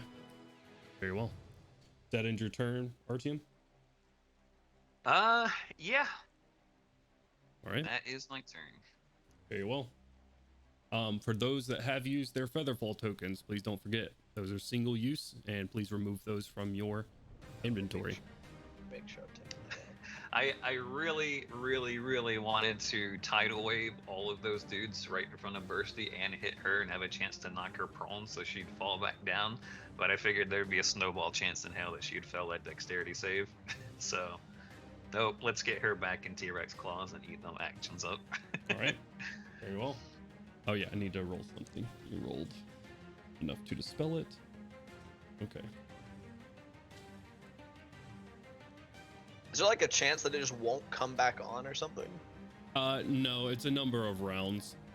Oh, yeah, that's cool. You can't permanently dispel a magical item, otherwise it would just, that'd be terrible, because I would do that to you guys all the time That would as, suck. as an asshole move. So it's a number of rounds. That makes sense. I was just curious because I don't know how that works exactly. Yep. It's a D4 rounds, 1d4 rounds. 1 to 4 rounds. That makes sense. Okay. All right. Very well. Ending RTM's turn. That is going to bring us to Gandalrex. What would you like to do? Big herd. First of all, is she already within 10 feet of me? Let's see. My big old T-Rex noggin. Let's see. Oh, because I didn't click on your nose. I'm trying to click on your nose. I don't know if That's what I was trying to do a second ago. I'm not quite sure how to do that. I am going to say you can probably back up by about 5 feet, and you know what? It looks like she's just out of it. Give me an athletics check. I'm about to say, because T-Rex does have a 10-foot vertical. Yeah. So, go ahead and give me an yeah. athletics check real quick. Gotcha. He said there's always a big. That's a natural 18 with, I don't think they have proficiency, so 25 with the strength. You guys see Gandalf's back up a couple of steps, and this general constant broadcast of just rip, tear, as he backs up, squats down, jumps up, and I assume you bite her. I assume this isn't to whisper sweet nothings into her ear. Go ahead and roll. Oh yeah, of course. That's not gonna hit. Total 16. 16 Just misses. Boom. Unfortunately, as you jump up and gnash at her, the suit itself, even though the wings are off, the suit itself seems to just summon the energy from her. She breathes in and just yelps once more as this radiant light flares up and brings her just out of your reach from jumping up, and you land back down. I don't think there's much else I can do. T-Rex stat block pretty straightforward. Yeah, because I can't make a tail attack at the same target. So, yep. I'm not very smart right now, so I just get to just stay right down beneath her, just looking up. Very well. Ending Gainwind's turn. This is going to bring us to the assassins. We're now up here with just Bursty as a target. They're not very... Rest in peace, buddy. Nah, he's not locked in there with them. They're locked in there with Bursty. Bursty's got this. The 2-time fucking back to back. The one on the banister here takes a moment to just turn around and survey the situation. Forget the bull. She needs our help. And jumps down here. Let's forget about Bursty. Oop. Bursty does get an AO. Is Bursty's reach 5 feet? I believe so. Let me look. In that case, Bursty would get an attack of opportunity on the first one in front of him. We will see. A little bit better with a 16. 16 does hit. My boy. Fuck him up, fuck him up, fuck him up. I have to see. This would be wonderful. Okay. A can of tuna. This one has taken a takes- decent amount of damage. 10 damage. Still up. God damn it. He has 2 hit points left. So if Holy you can shit. find 2 points of... You know what? I'll give you this. You described it to me in such a way that I give you 2 more points of damage. And I'll give you 2 more points of damage. Okay, so which 2 guy is more. moving? This guy right in front of you is trying to run off and jump off of here. Oh lord. Okay, so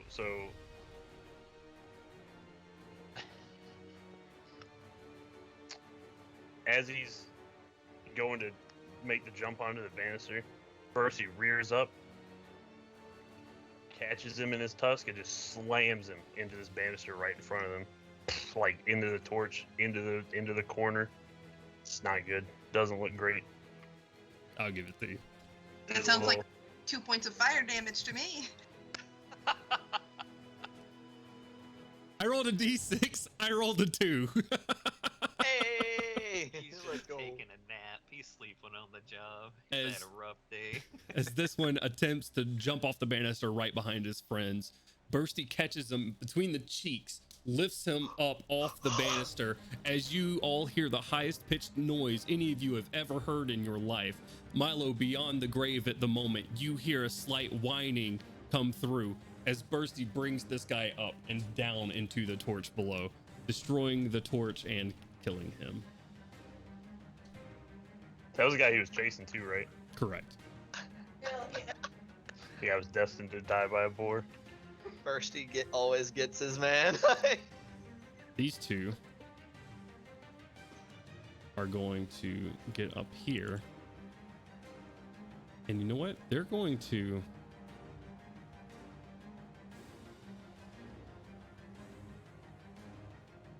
They're going to try to fall on you. On who? On you. I swear to God. They don't want the smoke, boy. It's like a dog that has a treat on its nose, just big chomp. And you all notice that these guys are about this in the same way, falling like you guys are. It seems like they were prepping to do this initially. It has just taken a couple of rounds for it. This was supposed to happen earlier in the fight. In order to land on you, though, I am going to give them a check to do so. I need a polearm master on the T-Rex so I can attack them as they enter my threatened range. No. Number 1 is fine. Number 2. Is it 15? Yeah. Okay. You, Gainwin, feel just light footsteps land, unable to see what's on top of your directly on top of your head, but turning your eyes so it can face your back, you do see one on your back. All right, that was their movement. Is that all of them? No, there are 2 more. They're jumping down in the fray as well. 1, 2. All right, so we're gonna figure out everybody's turn here. I am sorry, guys. Good. This one is gonna. These 2 are gonna turn towards the closest person, which is Kaushik.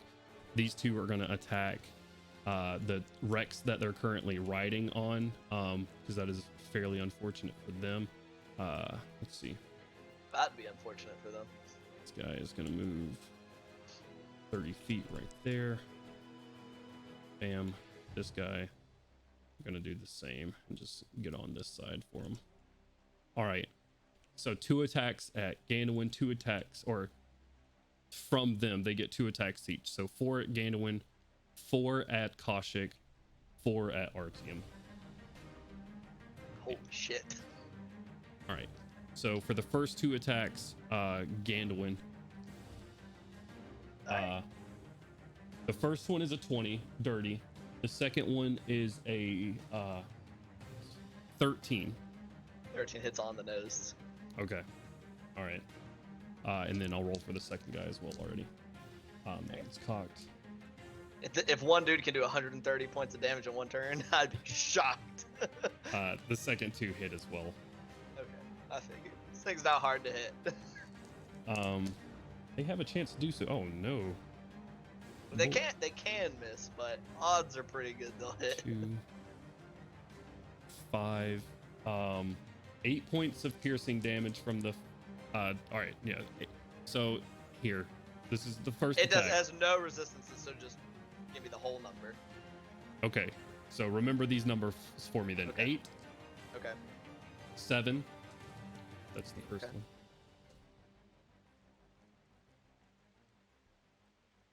11, Okay. 3, 29. Okay. 7, 13, 16, Okay, 5, 45, 50. Okay.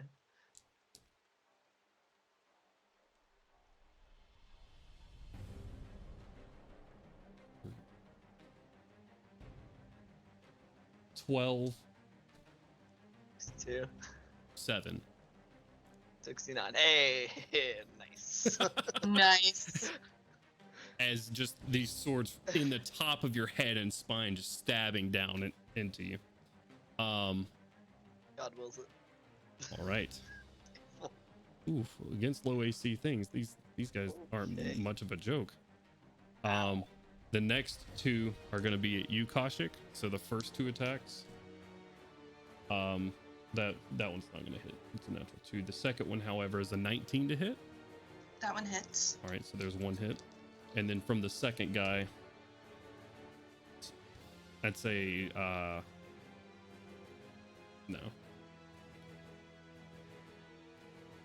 17. Miss. Okay, that was his highest roll. So one attack against 2 hits. It's 9, 15, 18 points of piercing damage. It's too many. Roll again. And 4 points of poison damage for 22 Holy points shit. total. Oh my god, these guys are scary. When they're not staring in the air, they're not great. they're Boy, okay. I'm sure glad I healed myself. Fucking right, Jesus Christ. And then RTM, same for you. Attacks coming your way. The first AC is one, 17. that is 2 natural 17s. I should get a prize for that.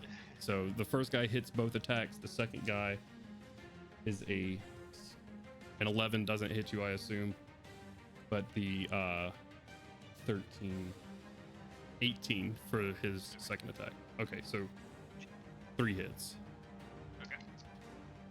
Let me know the totals of each. Okay. Oh shit. 9. And you have Warcasters. So I know. Oh fuck, I didn't think about that. 15. Do you have any resistances that I should know about? no. Okay. 15. Psychic. This is not psychic. This is piercing and poison. 15. 24 for the first one. 24 points of damage total. Okay. We're good on concentration. I don't think it's going to matter, though. I'm probably going to go down. Okay. Oh no. 5.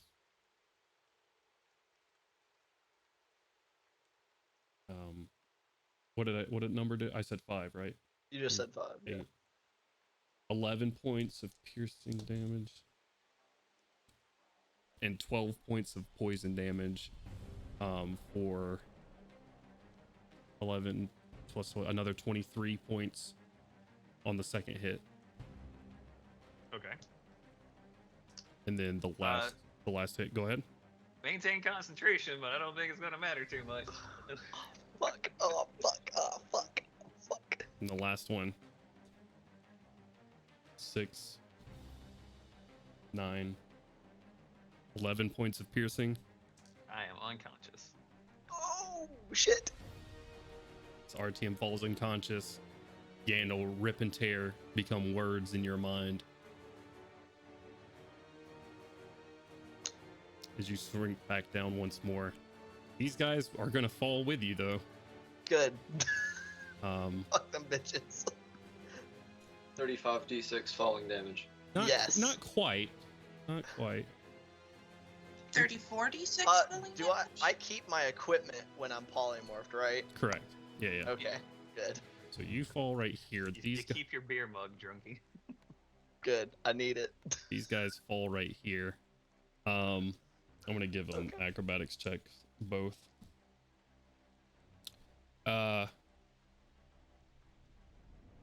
This one right here falls prone. This guy is prone currently. Nice. I'll face him away from combat to symbolize that. Okay. All right. I just got a lot more scared. Very well. Ending that. That is all of their turns, which is going to bring us to Melgrim.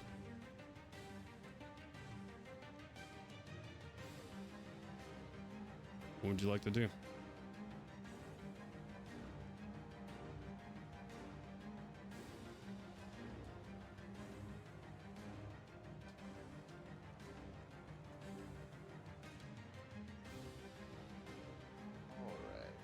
You've just seen all of these assassins you've heard the scuffling from above, but as your party members make their way down here, so do too the assassins that were up there, all dropping down and dropping Artyom down, seriously injuring Kaushik, and now Ganwin is dropped down to a normal, fairly hurt form.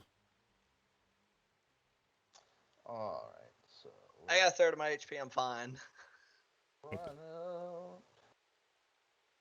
Can I get into the square that Milo is currently? I'll consider it difficult terrain as he's got a fairly large chunk of armor in there, but yeah, you could fight above him if you wished. Okay, that's what we're going to do. Oh, what the heck? Okay, here, let me move these guys into more of a square then. Right there, right there, right there. Those guys are good. All right. And we are going to the inspiration you gave me last round. Yep. How are you ruling that? Is that just like a extra D4 or what? It's free No, advantage, isn't it? inspiration is an advantage on something of your choice. Okay. Then I would like to use that to attack. You don't have to declare it ahead of time. You can Okay. you can wait to the roll. Cool. Let's see if I need it. I'll move Kaushik back a little bit into her square.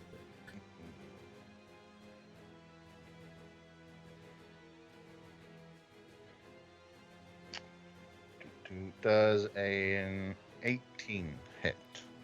These guys, yes, it does. Alrighty. Let's roll that beautiful game footage.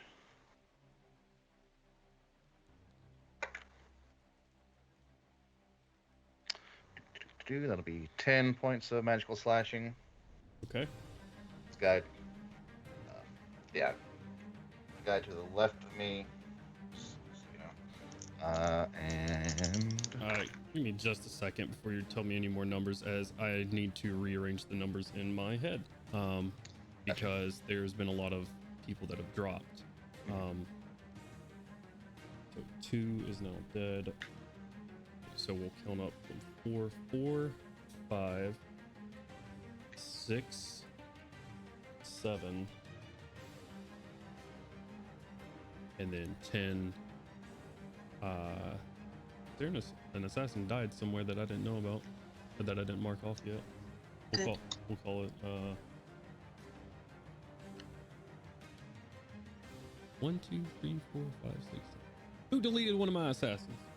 Make it the one that hit me. Let me get my hit points back. No, he's not going to be in the fight because he's not here. Okay, so very well. 4, 5, 6, 7, 8.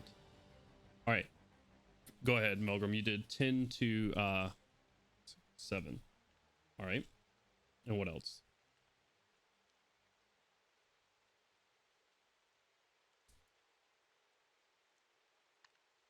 I should put their hit points in Tailspire.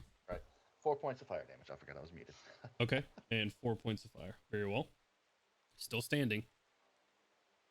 A couple of these guys, some of them have taken some damage, but a couple of these guys look pretty fresh. Pretty fresh. Does anyone that is close to me look worse for wear other than the guy that I just hit? The one you just hit looks Me. pretty... Our team's not looking too hot at the moment. Yeah. All right, so just hit him right over the head. That. End it. Bye. The guy I just hit probably looks the worst, maybe. Yeah. From what you can see, that guy's not looking too great. Let's see if we can finish him off. That is a 17 to hit. 17 does hit. Damn it. Damage time, I need you to roll higher. 10 points of magical slashing damage. Okay.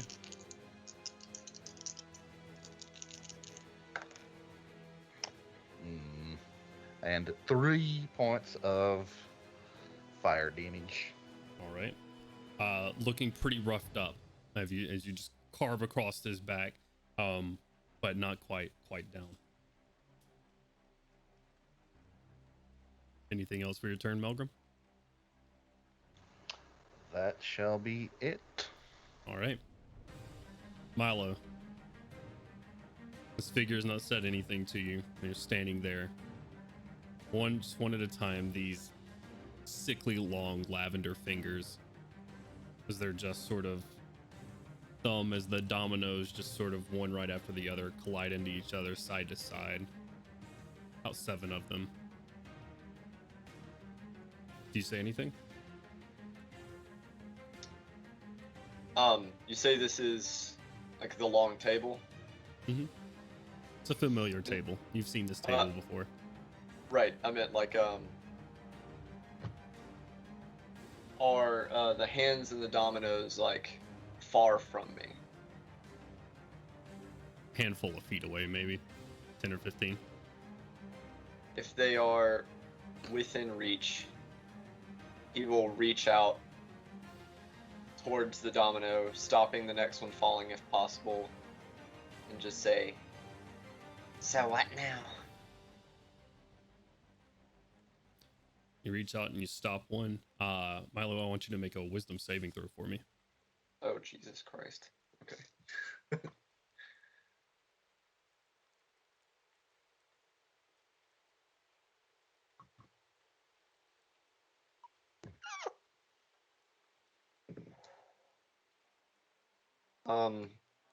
After mods, that is a 14. 14. You stick a finger out. The domino fades through your finger, hits the next, and continues on. And the figure still not saying anything. Once more, dashing them just back and forth in between their fingers.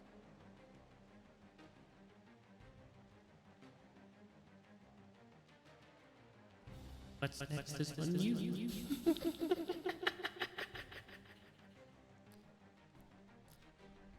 And that is where we will take our break. Thank you guys. I know this is almost a 2-session combat. I appreciate you guys, because I know this is an endurance run. Everybody here playing with me, but also for everybody watching. Hopefully we're sticking enough roleplay moments in here for you, but this is a big moment. Or big moments going on right here. This very, very I don't know, clinching. We'll say that's a good word for it at the moment. So don't go anywhere. We're gonna get some water, rehydrate, all the tears and the sweat that's been going on, and we will be back momentarily. Don't go anywhere. Much love. Make sure you drop a follow if you haven't yet.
telling me to move his fucking chair. This just giving me a seizure.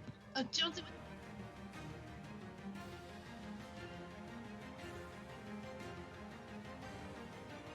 Oh, wait, now we're live. Now we're live again. Oh, All Hello, right. everybody. Okay, thanks. Got my ass sat back down just in time. So, okay, I have an advanced scene switcher that's on right now. So anytime I open up Tailspire, it switches us to this screen. And that's what it did. So hello, everybody. We are back from our break. It is all of us, the same people that have been here this entire time.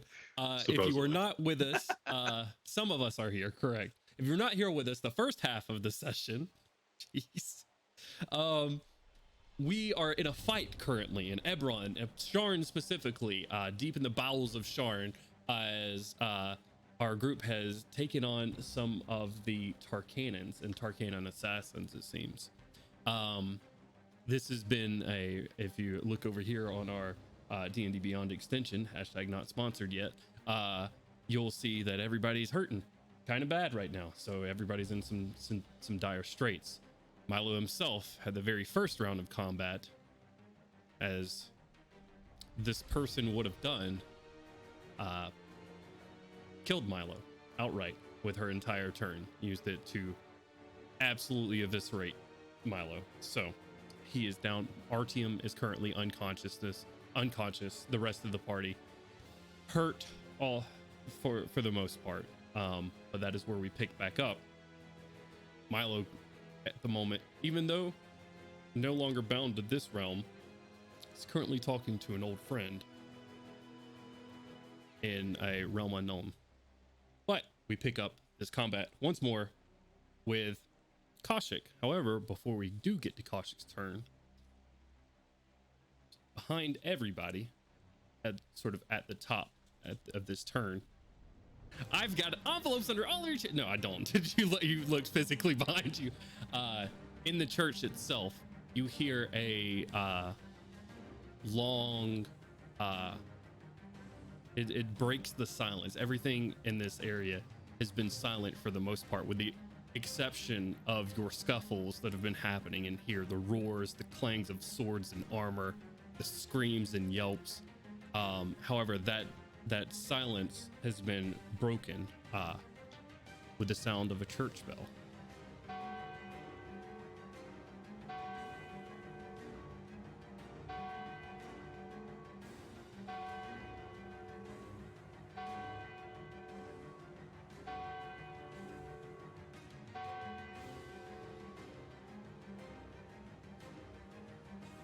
Kaushik, it is now your turn. What would you like to do? One of these sons of bitches hit me. The two that are immediately in front of you, both of them. Which one? No, only one of them hit me. I thought. Oh, yeah, that was the first one. So the one to your right. Ooh. This guy? Correct. The one I'm Yes. missile? Okay. I am going to hold on. Let me pull this up real quick. I'm going to less sobbing, more tears streaming, but grimacing, like I'm mad. Okay. I'm gonna grab him, like not kind of by the throat, like under the chin, like this. Grab him by his stupid fucking face, and with a 19 plus 9. I'm assuming that hits. Does that hit? It does hit, yes. I am going to vampiric touch him. Okay. I am going to. Oh wait, hold on. Is that how that works? Making me. Yeah. Okay. Cool. Okay.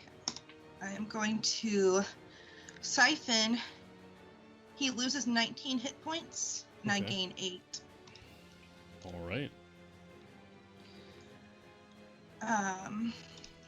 Okay.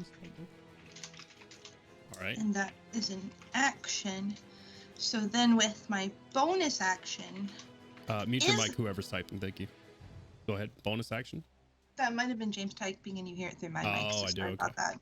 Yeah. It's picking So up all then- the way over there. Is my weapon still up? I don't remember. It's not concentration. Yeah, it's up. How long it's been. It does only last for A minute, right? We just got to the top of the Yeah, a seventh minute, round, yeah. so you have 3 more rounds with it. Okay, perfect. Cool. I want to move my spiritual weapon. I can move it up to 20 feet. Yep. And then attack within 5 feet of that 20 feet. So if I can move it up to the other guy that's directly in front of me. You can get it 20 feet, which is right here. Well, wait a minute. I don't know if it's measuring to the right place.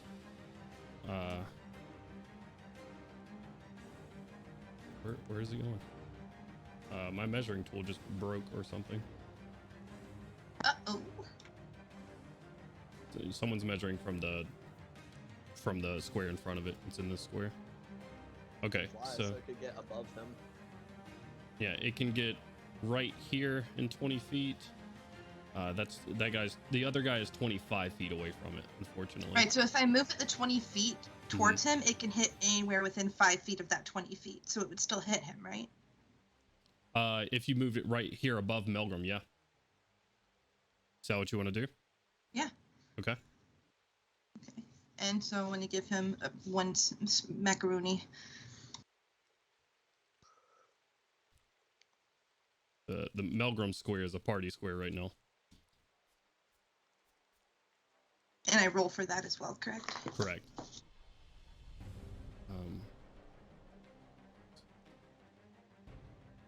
That is a nat 20 plus 9. It definitely hits. Go ahead and roll damage and double the dice.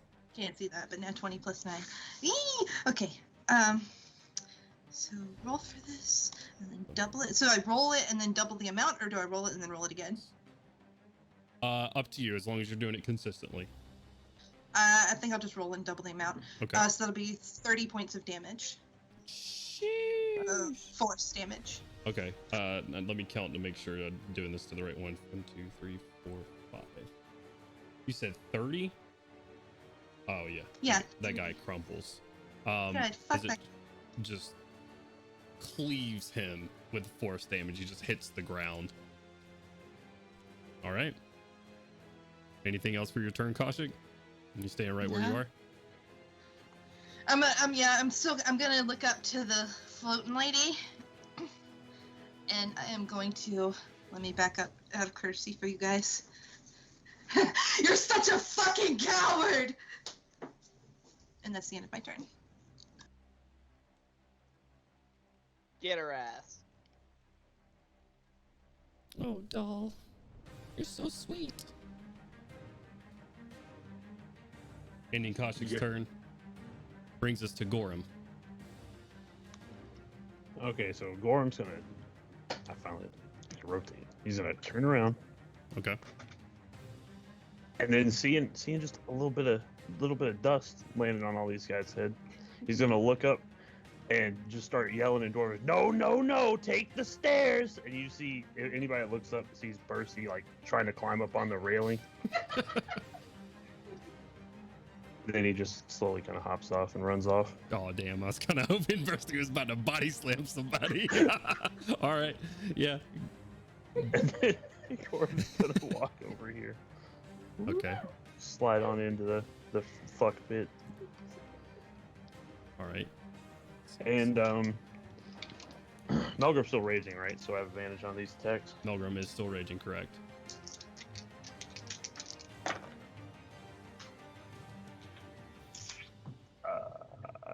Is that 18 hit? 18 does hit. Yeah.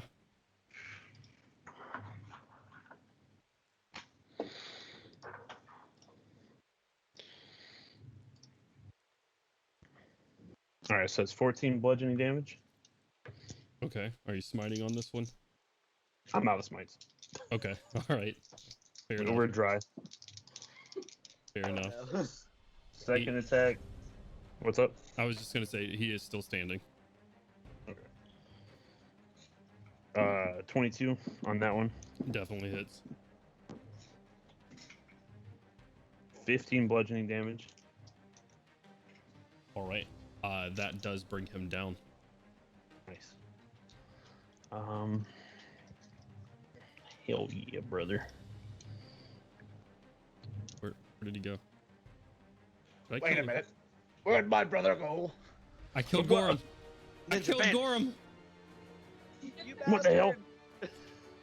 You're back. You're back. It's fine. It's fine. Okay.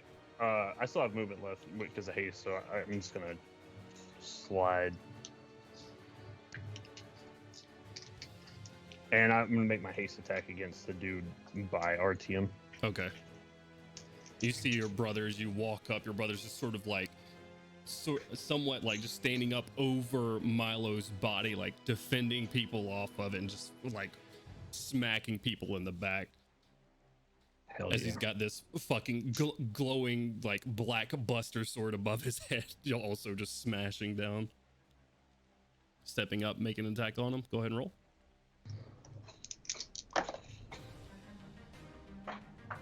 Uh, 21. 21 hits. 21. 21. Oh, Reroll one of those. Thanks, great weapon style. great weapon style. Whatever it's called. Right.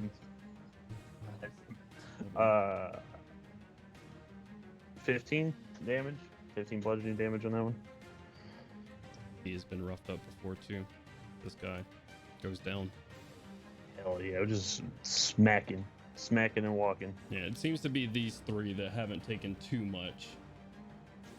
The two that are side by side next to me were the ones that Milo hit with that sound burst or whatever up there. Correct. And now I'm gonna measure. Bursty has 80 feet of movement, so I think if I can actually just see the board game, thank you.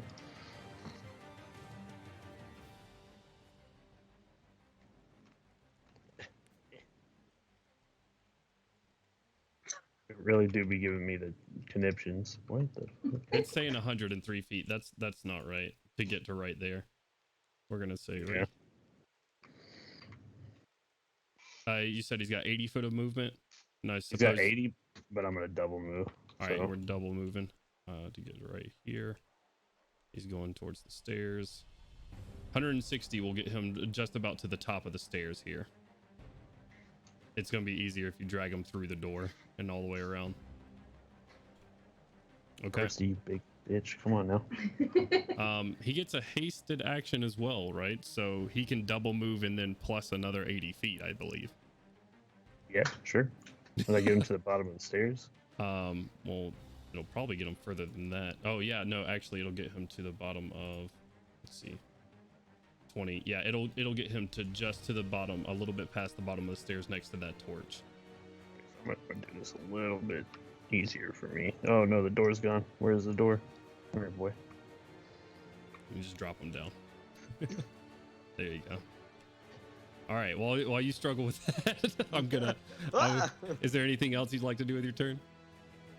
No, I'm done. I'm struggling. Bursty fell on Koshik, so that's gonna hurt.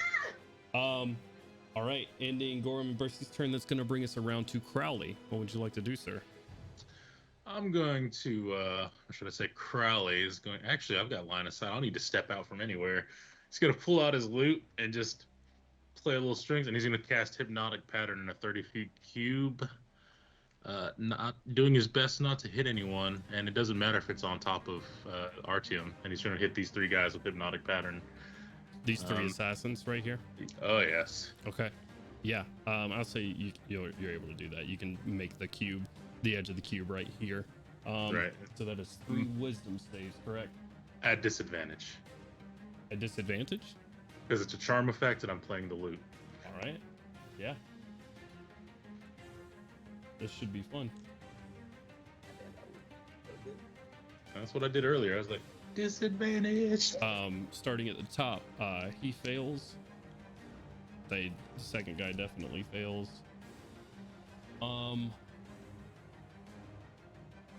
That is a 16 for the third guy, though. The guy right Too in front bad of it's a Artium right 17. here. 17? All right. All 3 stunned. Or, yeah, incapacitated, rather. Probably says, you don't need to worry about those 3. Get Artium back up. Very well. And, yeah, bonus action, nothing.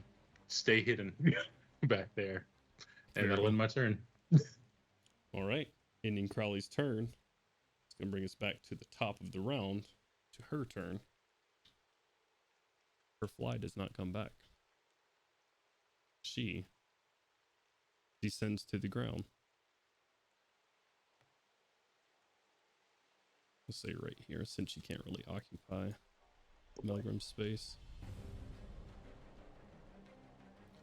She looks Back in to the zone. the three behind her, looks across to Zorinder, turns to all of these people around her. You just see she's just hurt, like some of these plates. She's breathing heavily. What do you want?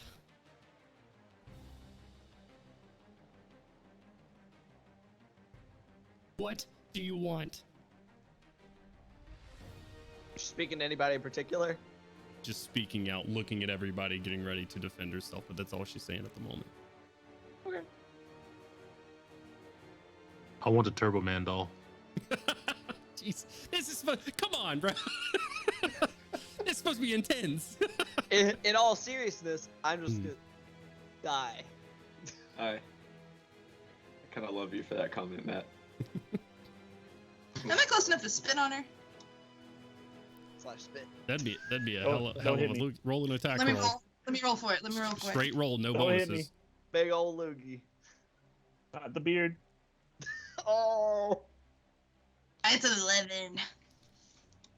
Never Spit mind. gets a good distance, but it just kind of hits the space next to her.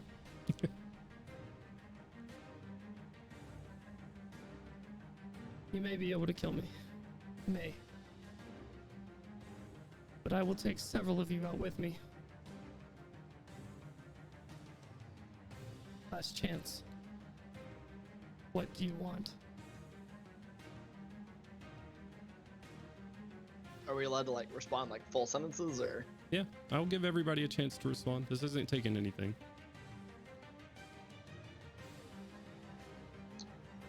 Look around at the squad and just try and tell her, leave. But leave the armor.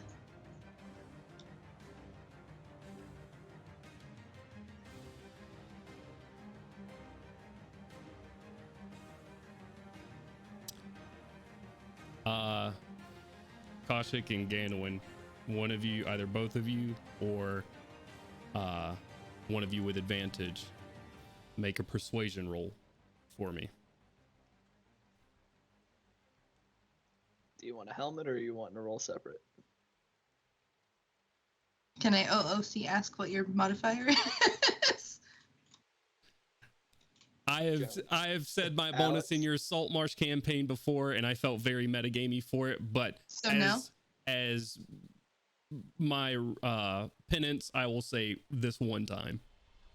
Okay. +1. I'd like to do it with advantage. Go for it.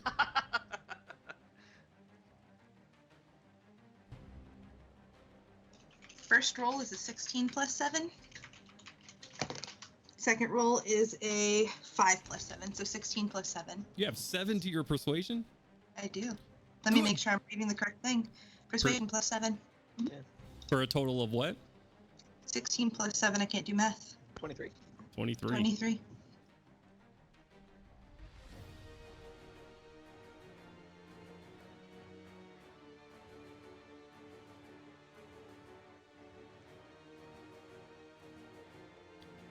I leave the armor.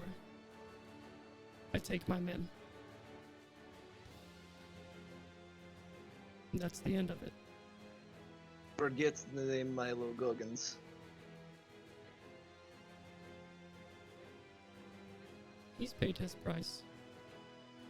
I make no one pay their price twice. I just stare her down. Say anything else? Milgram stares her down as well. I'm looking at the group. And in our little mental chat, just, we good with this? Oh no, he's down. We don't have mental chat anymore. do Yeah. we? Oh yeah. Did we lose It's telepathic bond? It's not concentration. It lasts 8 hours. Okay. It lasts 1 hour. Oh, 1 hour. So we still got like 45 minutes on it. Yeah. Yeah. in the mental chat. Just, we good with that? I'm bleeding to death, so I just I'm- no choice. Yeah, Take I it. agree. I want her dead, but we got to get the hell out of here and try to save Milo. I will Ninja. say, everybody who is up and conscious right now looking at her, I would like you all to make insight checks. Okay. Oh, I want to clarify that I was talking about leaving her armor. Right. No, I Okay. understood. I Oh, understood. Okay. Okay. Okay, just making sure. Insight Yeah, insight check. 19. Okay. 8. Okay. Do I get something 13. plus on insight check? It's your at the bare minimum you have a +5, Brittany. It depends on if you're Okay. proficient or not. Okay, so that will be. Oh, okay, it's a +9, so 25. 25. Gandalf and Kaushik, as you're sort of staring her down, being the ones talking to her, she is like a cornered animal currently. And as you're sort of having this conversation, her eyes are darting in between each of you for confirmation, trying to look into your own actions as about what you're about to do. And you see her right arm, the one with the blade on it, slightly just twitch and get ready for you guys to do anything, not towards any of you, but towards RTM on the ground, but is just currently steadying herself there. I need confirmation. If you go and go.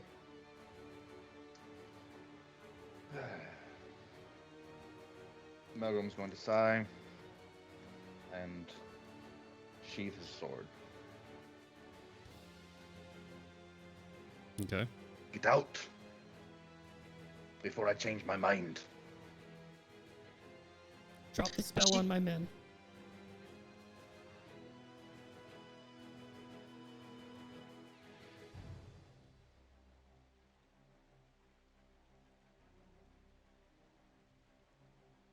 Guess we're kind of all looking to Crowley at this point, huh? With that We find him 19, behind a pillar. did it feel like with that 19, did it feel like she would go through with it if we let her leave? It seems like she is merely fighting for survival right now. Okay. So she is going to make a decision that with I'll say with a 19, it just looks like she's fighting for survival. Kaushik, I'll say with a 25, what you get from her is that she is either going to do what she needs to do in order to survive, or she is going to kill as many people as she can before she dies. Just gonna turn and look at Crowley and just kind of tilt my head down, like, fucking do it.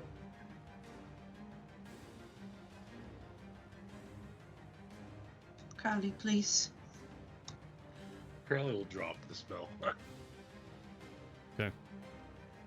And just sort of shake their head, coming back to looking around, getting ready for another combat. They're not very, and she holds her hand out.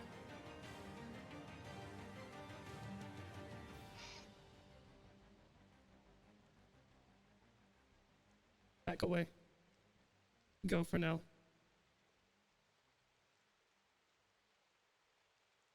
She starts to slowly back away from you, stepping over RTM's body first. As her men. Go ahead. I was gonna say, is she stripping in the process? Because I'm one that fucking armor. Not currently. She is not unarmored quite yet.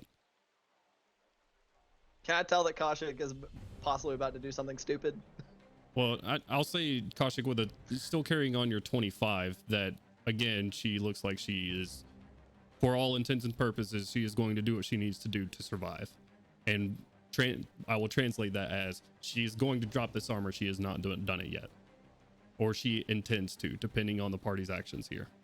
I can't believe you'd think that of me, Gandalf. You're. I'm assuming This is Kaushik's going facial back and expressions forth are mentally. similar to Brittany's facial expressions right now. I'm just like chill out. You think Kaushik went? I thought her face might have gone like, and like, ooh, ooh. All right. Her men start to file out this way. All still just head on a swivel, watching the party as they filter out this way. Watching at everyone. Seeing you step out from the side, Crowley. This I want a guy's bonus action. Is that possible while they're moving away? sure. I'm gonna say that we're in kind of loose initiative right now. I'm gonna be grabbing identities. Is what I'm gonna be doing, Okay. if possible. Yeah, sure. All of them. All of them. All right. I will leave their descriptions up to you. Send them to me, please. You have, including her, the lieutenant, plus 3 men. Has she made it a far enough distance yet that it is not going to disturb her if I make my way toward Artyom at this point? Currently, she is the furthest back of them, and she's actually stepped back away from Melrum, who is sheathed the sword. But Gorham just still there, like very, very tense right now. Both of you with your weapons out and stuff. Steps back slowly across Artyom's sort of unconscious form. During this time, Artyom, I want to say about a couple of rounds have gone by. Go ahead and make me 2 saves. Don't worry about saying the number or anything. You just keep track of them. She steps back. I'll leave the armor at the main doors. Right here in plain sight. Follow me if you wish. Keep your distance.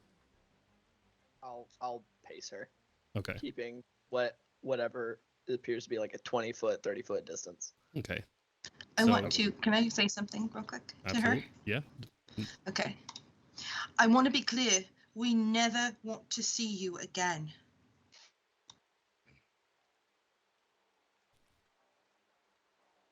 Unless you pay me, you shall not.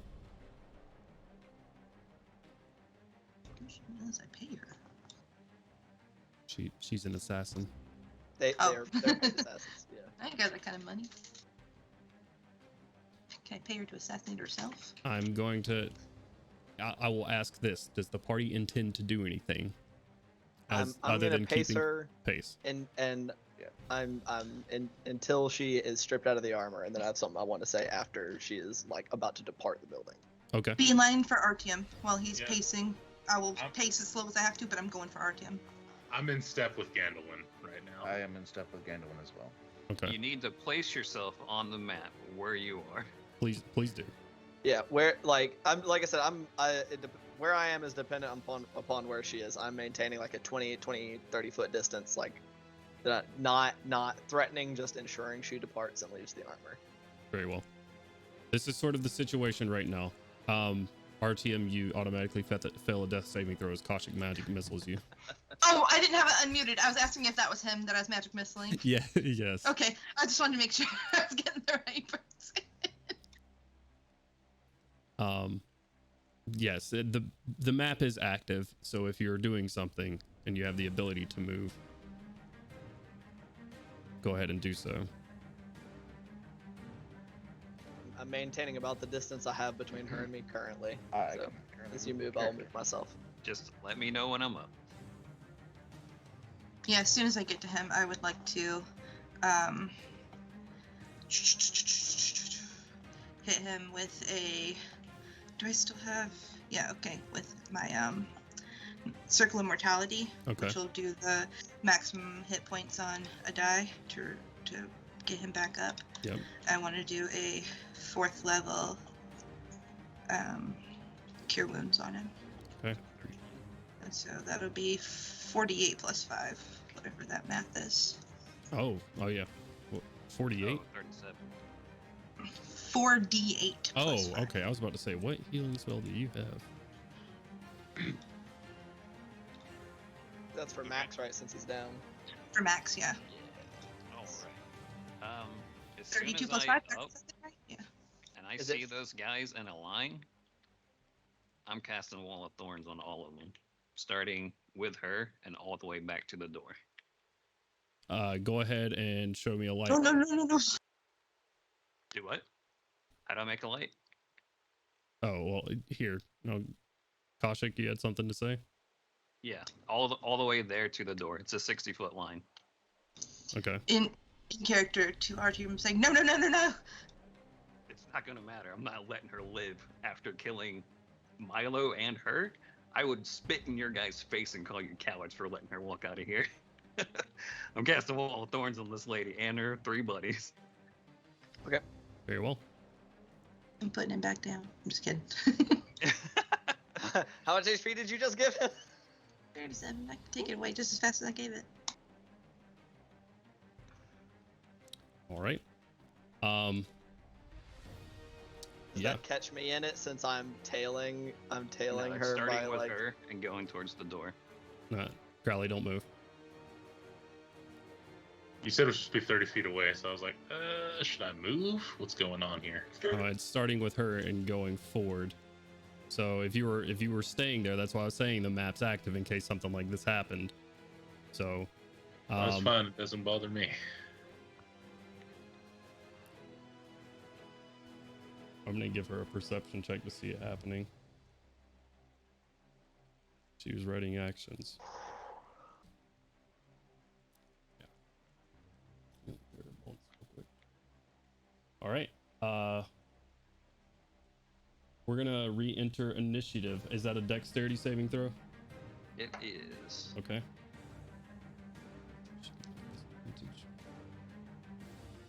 She succeeds.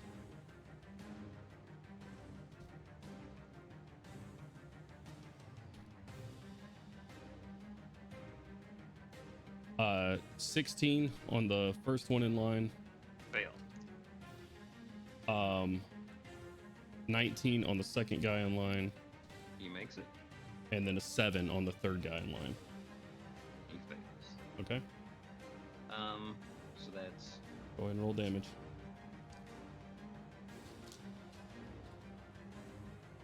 $41 points of damage. Is that the total? Magical piercing, yeah. Okay. All right.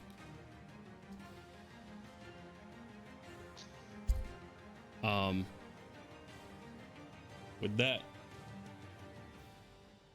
with her holding an action, she's gonna lash out at Crowley. We're gonna start off and we're gonna actually say this just starts initiative from the top again. To keep things simple, we're gonna start off with her. All right.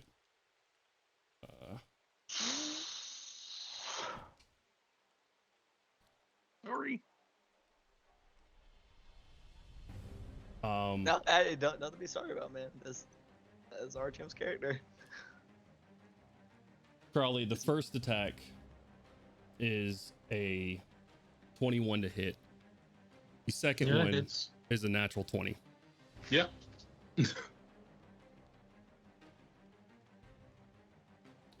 I'm going to roll D&D Beyond.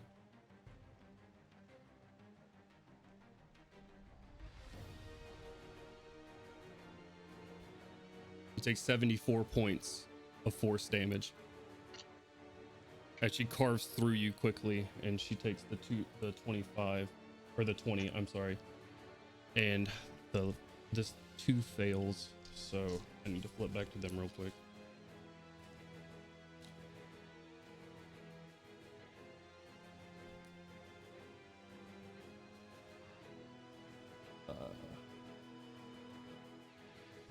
This guy fights it. Said 75. 74.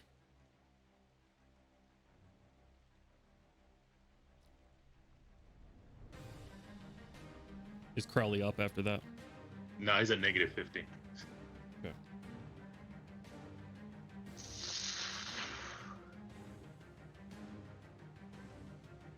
He bites it. And the middle one is hurt.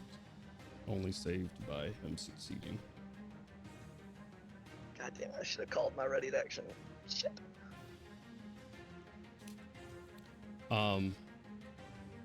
There's 2 of her attacks, and she is going to use her bonus action, and she turns the circle in her face as you see, or in her chest, as all of her glowing hexagons on her body just emitting this glowing white light now. Liars, the lot of you.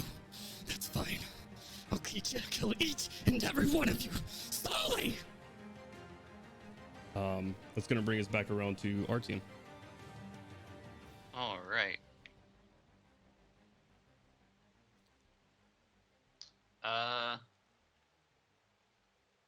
I'm going to cast Healing Spirit on Crowley as a bonus action. Okay. Give me 1 second. And I will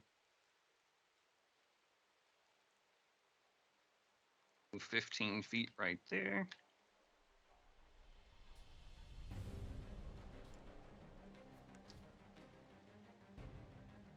And then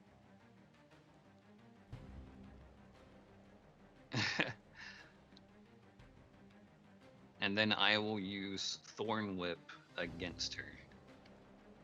Okay.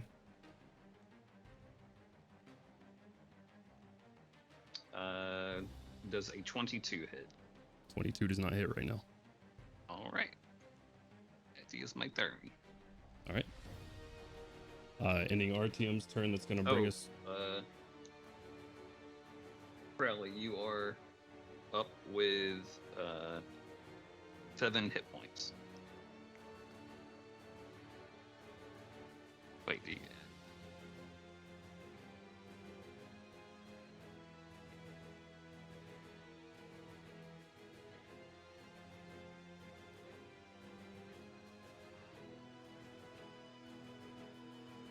okay, yeah, 7 hit points.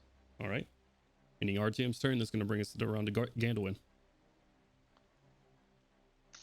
Okay. Okay. Where exactly is the wall of thorns? Like, where where would it impede my approach towards her? How wide is it, Artyom? It's just 5 feet wide, so it's just her in a line all the way to the door. Okay, so I'm just gonna use these to sort of. Oh no, I can't use the big ones. Here we go. To sort of mark it right now.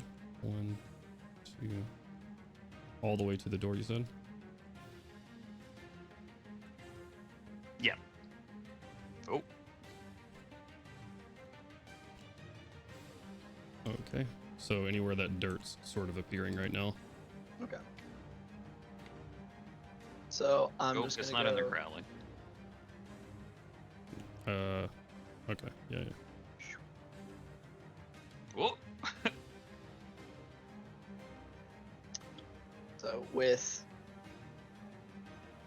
Basically, I'm not smart, man, but any chance of her leaving without going down swinging is basically out the window, I would assume. We can see. We don't know. Okay. I'm not super So, smart. It depends. Well, And it depends. I'm not gonna take that away from you. You react how Gandalwin would react right here. okay. Gandalf's not very diplomatic in the first place, so he's like, well, that's fucked. And I'm gonna walk up to her and 2 attacks with the longsword. Very well. Go ahead and make 2 attacks. The first one is a 26. 26 hits.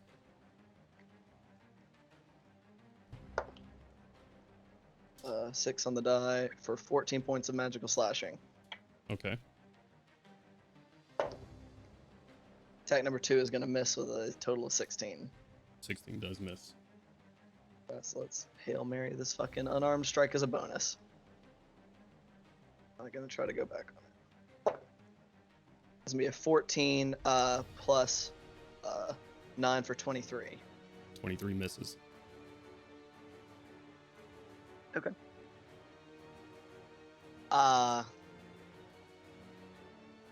Shit. Okay.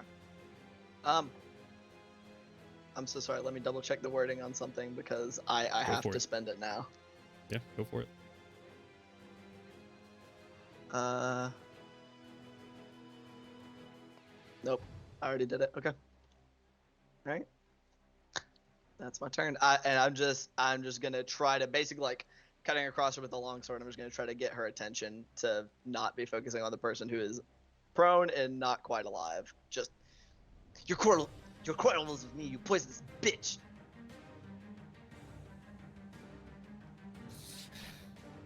We had a deal. And you backtracked on it. My quarrel was for no one at this moment. I'm gonna try to spit in her face as well if you'll let me. Yeah. Just try to piss her off. So much Alright. spitting this campaign. It's effective. A lot of saliva going around. Yeah. There's a lot of blood mixed in there. I haven't had much time to, like rinse out my mouth, so it's like blood, saliva, and just nastiness. Okay. There might be a tooth. Like, How much movement does it take to step out of the wall? Shit. Let me look that up real quick. Sorry, I should 20 feet. had that ready to go. 20 feet? Right. Alright, there you go. Every Okay. 1 foot of movement is 4 feet. Okay, so it takes him 20 Well, feet. well, just straight out the side? Because it's just a line, right? Yeah, it's just it's just. Oh, every 1 foot of movement is 5 feet, and it's a 5 foot square. Yeah, that makes sense. I was confused. Yeah. Okay. Yeah, I'll say it costs 20 feet. That's fine. 25, 30. Oh, he just disappeared into the ether. He's just gonna Sure. hop up on here, on this stool right here. And he's gonna try to protect her. All right. Gonna make 2 short sword attacks at 2 Ganwin. Okay. It is an 18 and a natural 1. Both miss. Just swinging wide currently, thorns all in his side and everything. Just sort of swinging wildly, trying to just pry you. It seems like his main objective is trying to pry himself in between you and her. Just that's it.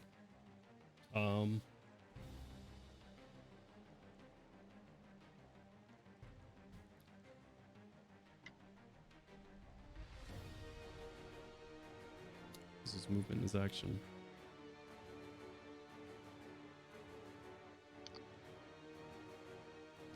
I'm gonna get some loyalty dice going on.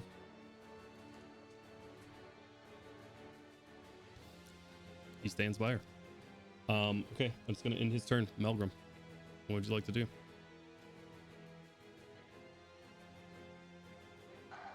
Alright. Okay, so I'm assuming at this point, Lucian Initiative, I am no longer raging, yeah? Correct. Then that is what we're going to do. Pull out my sword and All right. get So that that's beautiful 3 rages 20 you've feet. used today. Yep. Okay. Get that beautiful 20 feet of bonus action to get right there Okay, and attack the shit out of her. go for it. Go ahead and roll. For 23. 23 misses. Can I use my inspiration on this now? Yep. Alright.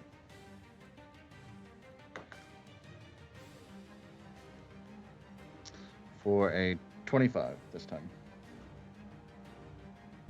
Does 25 miss?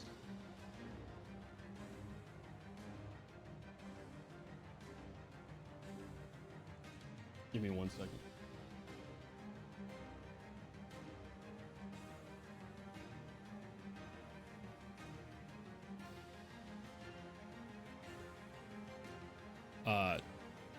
What was your roll? 25. 25 hits. Alright.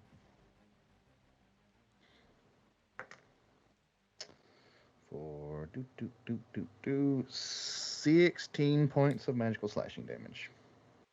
Okay. 16. Yep. All right. And for the second attack, that is just a 20. So, 20 misses. all right, that'll end my turn. All right. Ending Melgrim's turn. Milo, you've had a few moments now. This character still fairly silent, more silent than your interactions in the past. Seems to be almost goading you, just flicking these dominoes back and forth. What would you like to do? Having just watched the one slip through my hand and looked back up at the being Just barely. who said to me, what happens next is up to me. Correct. And you feel as though you're not sure how, it's just a feeling deep down in your stomach that you're right on the same path, that you're right on the path of trying to stop this domino effect.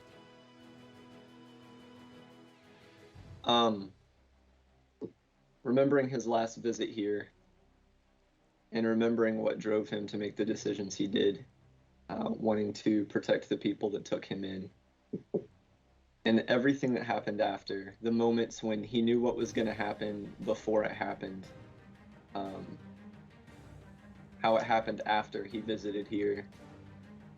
He's going to look at the domino and not just know that it's going to stop when he reaches out for it. He makes it happen, and using that last portent of an 18. That's what he's trying to do, is not to hope it will, not to try for it. He tries his best to know that it will stop and reach out and grab that domino. Milo, you reach out your hand slowly, and before your hand even reaches there, you see moments into the future, you see your hand stop one of the dominoes. And without even touching them this time, your hand going forward once more again, snapping back to this moment, you see one of the dominoes that are falling right itself. Not seen by anyone around. You see Milo's hand. No one see. I'm sorry. That was bad wording. No one seeing this. Milo's hand on the concrete twitches a bit. You're at 0 hit points, Milo, and stable.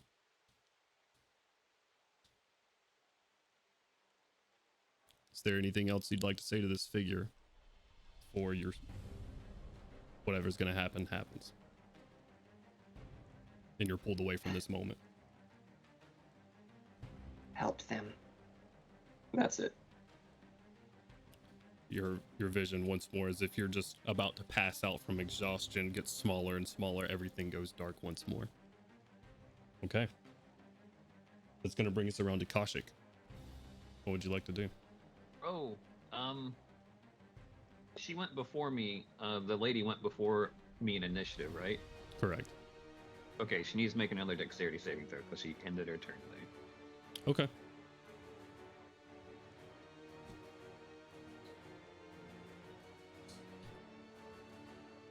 Shit, Oh, that's an 18. She makes it. Okay. 32. I'm sorry, that was 42. Carry the 1. 42 this time. So, 21. 21 points. Okay. Very well. That's going to bring us around to Kaushik's turn. Gorham, you're on deck. What would you like to do? I'm going to move 30 feet this way. Mm-hmm. Dink. And that should put me within 30 feet of her. Is that her right with the white hair? No, she's right here. Right there? Okay, perfect.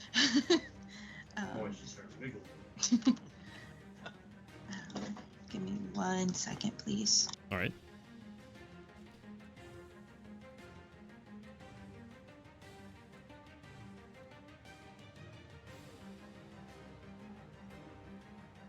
Gorham on deck, and then Crowley.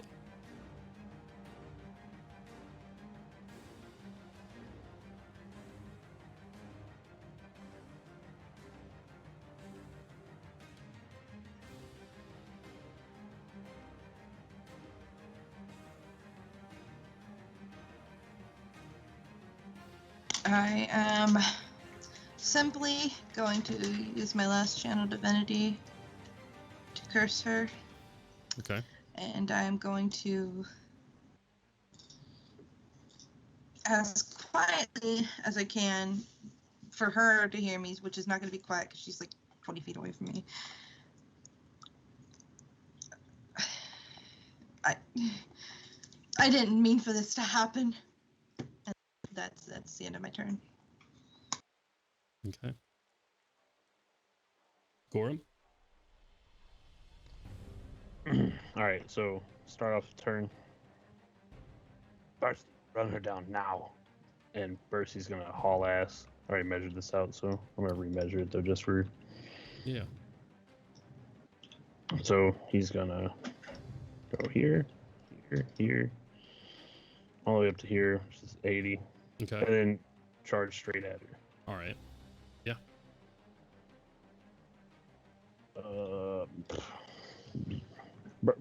My boy, gravity. Remember, Woo! you're not divine yet. And then. All right. Train. Go ahead and roll. Now, does he get advantage because of Melgrim? You would. Are you attacking first, or is the boar attacking first? The boar is attacking first. Okay. Did Kaushik pass through the grave her? Yes. Mhm. Good.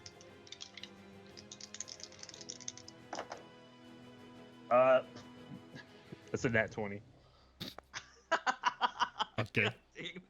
All right. Okay, so. Just want to confirm this real quick. Alex is like, joke's on you. She's got 98 hit points left. That is more than 20 feet, so he should get the extra 2d6 slashing damage on top of what he normally does, right? Correct. Double all the. This is the way you're gonna do this. So roll all of your dice first. Okay. And let me know the total on that. Or she's gonna like fucking explode. It's not great. It's All this out. So doubled is 22. All right. So 11 damage from the dice, right? Yeah. Plus 20. So Mhm. double to 22. What's his Mhm. modifier to that damage? Anything? Oh, without the modifier, it'd be 8. So 8 doubled. So 8, 16. What's the modifier? Plus 3. Plus 3. So 19. And then we double all of that to 38 damage. Nice. Okay. And she has to make a very easy saving throw. A DC 13 strength saving throw or be knocked prone. Okay. Yeah, not once happened. It's a natural 13 on the dice, so she's okay. Darn. It seems like when Bursty hits her, that her body is now being piloted by the armor, not the other way around. Gotcha. Now Gorham is gonna see. Would crossing this chair be like difficult terrain? I'll give you an acrobatics check or an athletics check. Okay. Well, we'll get to the chair and then roll that. D&D Beyond, I forgot to put it in night mode, so every time I open it, it's just like Here comes the Get- sun. Do, do, do, getting do. fucking flashbangs pushing into sight. Are you sure?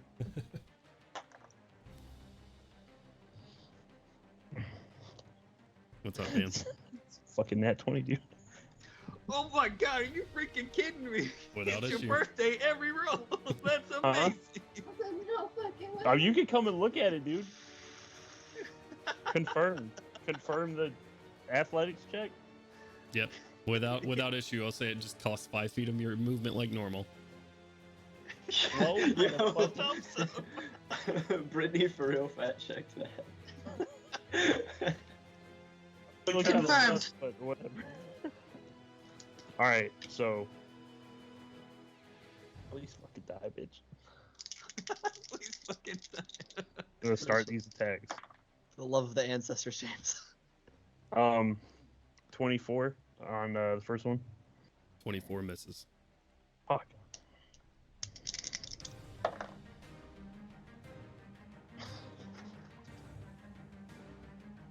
Brittany, come here. No way. Get the fuck out of here. Way. Are you fucking serious right now? Another natural 20.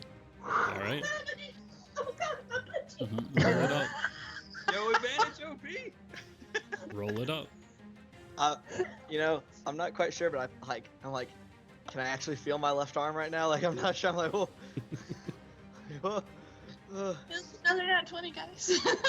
Smell toast. 14 toast. double 28. 28 damage. Mhm. I can feel my pulse on my fingers. Okay, no nat 20s this time. 27. 27 does hit. Bro, I can feel my pulse in my whole body. What you talking about, Fink? Alright, reroll one of those. One of my d6s was a 1, so reroll.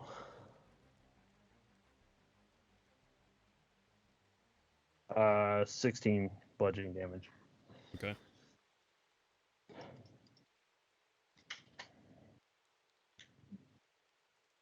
Please die. She is not dead. All right. Is that end your turn there, Gorham? Yeah. All right. Crowley? What would you like to do? Crowley's gonna stand up, which I'm pretty sure doesn't provoke an attack of opportunity. Hmm? And he's gonna get ready to move away from her, which, you know, will get a attack of opportunity, but before he does so, he is going to cast, and I just had it popped up, Mirror Image, Okay. as 3 more Crowleys appear, and they all step back. All right. Well, I guess you want to roll yours before I roll mine. Like, I'll tell you if it will I'm sure hit it'll if hit. it hits. Doesn't matter. Okay, because I'm gonna roll now. We'll see. Yeah, I was like, because you roll the d20 to see which one gets targeted, right? Doesn't matter. It's not gonna be me because I just rolled it. It's not me. Okay. All Okay. right. Nice. Hell yeah. The arm shoots out from the branches and destroys one of your images. Bonus action as the others, like as a haunting smile, just even larger, pops up on the mask. Ugh. As they all step back, and 5, 10, 15. I'll be over here. Actually, wait. No, change my mind. I'll be right over here. Okay. And that'll Probably and- do be creepy though. Hey, you hear? She hears some laughter coming from Crowley's mask.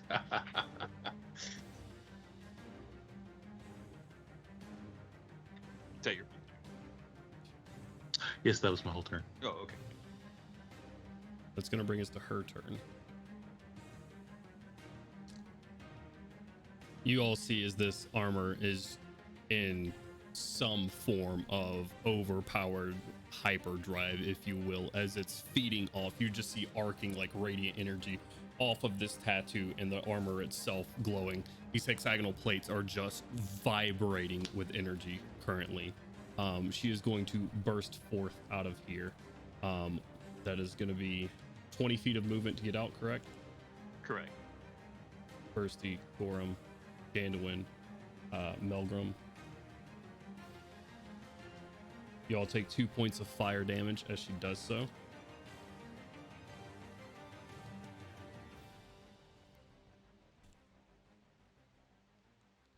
And she's still not provoking AOPs, is she? She's not.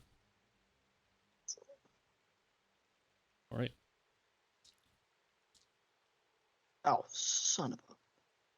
She flies right up to Artyom.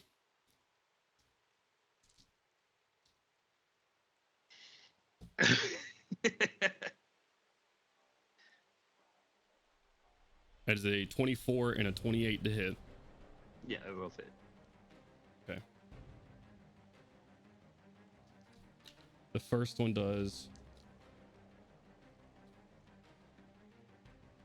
28 points of force damage. Okay. Are you still up? Mm-hmm.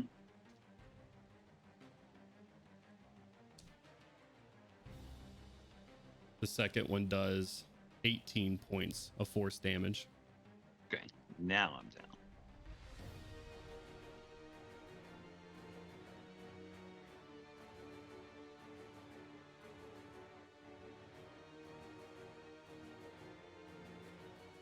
with her haste core at maximum, she gets 2 more attacks. Okay. She's going to use both of those on our team.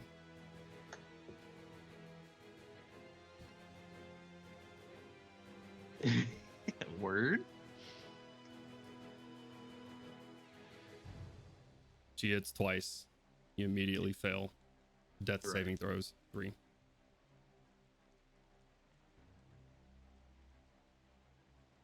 She turns once more.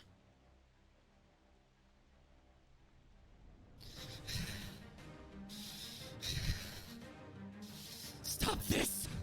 Stop this madness! We had a deal! And I'll kill each and every one of you if I have to! Stop it! Before I go, I'm just gonna let her know. I was going to ask you. But you're going to die too, you dumb bitch. And just collapse on the ground. Okay. With the rest of her movement, 20, 30, 40, 50, 60. I'm counting by 10, 20, 25, 30, 35, 40, 45. She's going to fly up once more.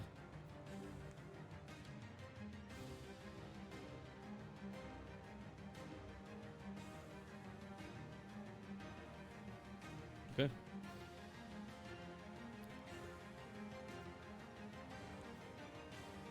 And that is going to end her turn. Artyom, as the light fades your eyes and you say the last, and you tell her that she's going to die as well, and you collapse to the ground. And you're sort of sitting there now with holes in your chest. And life is fading quickly from Artyom. What goes through Artyom's mind?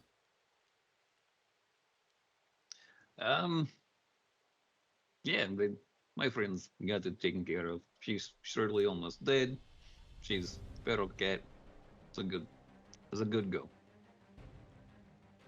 We're going to win. All right. Gandalin.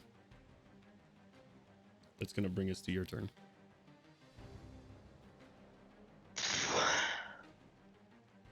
Oh, fuck.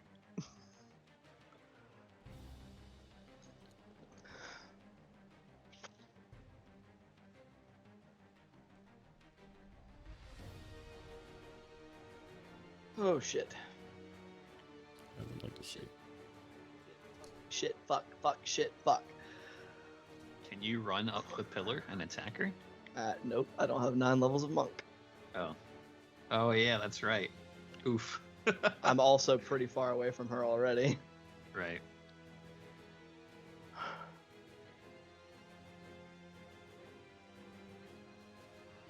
Jones, What's up? can I just get a general physical description of her right this moment? Yeah.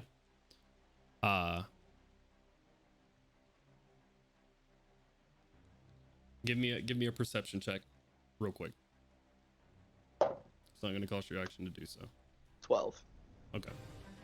With a 12, and with you being that close to her earlier, you got the same description that Melgrim did, in that this suit seems to be feeding off of her.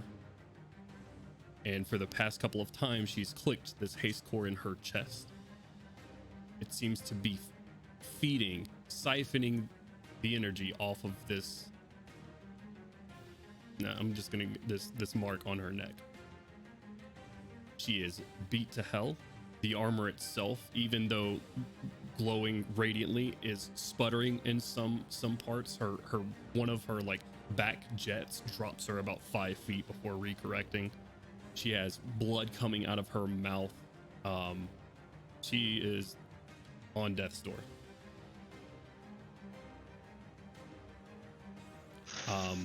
If you're looking into insight, she is Mostly physical description. yeah.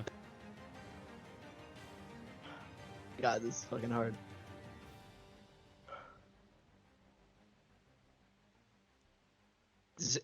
Quick, with that 12, does it look like her eyes are like, is she deadlocked on us, or does it look like she's like glancing at the door? I guess that would be an insight. It's like, Yeah. does it still look like she's trying to escape? Give me a quick insight check. Natural 20. No, you should have saved that for the attack. With an insight check, she is Totaling at 26. Just roll another one.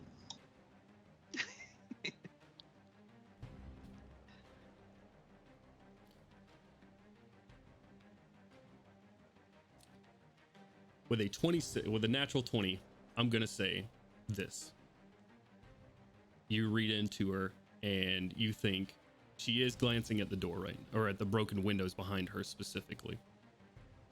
But as she turns back from the windows and looks back at your group, something deep in your stomach thinks that if she does escape, that this won't be the end of it.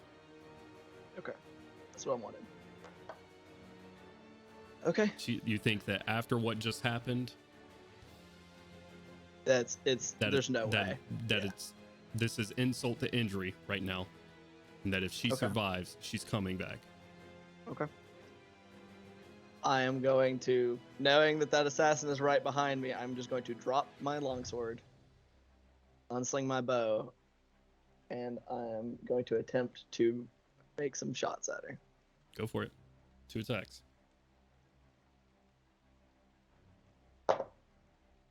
First one is a natural 19 on the dice for a total of 28. 28 hits. I'm going to Death Strike on this attack for my last key point. I'm going to say this. You're in melee of him right now. But I'm not firing at him. Right. But if you're in melee distance of somebody, it will be at disadvantage. So, what you could do is step out of his melee range, just stepping out and gaining a wider view of her. And I'd allow that. He will get a swipe at you. Okay. That was my misunderstanding of those rules. So yes, I will take that chance and I will step 5 feet away.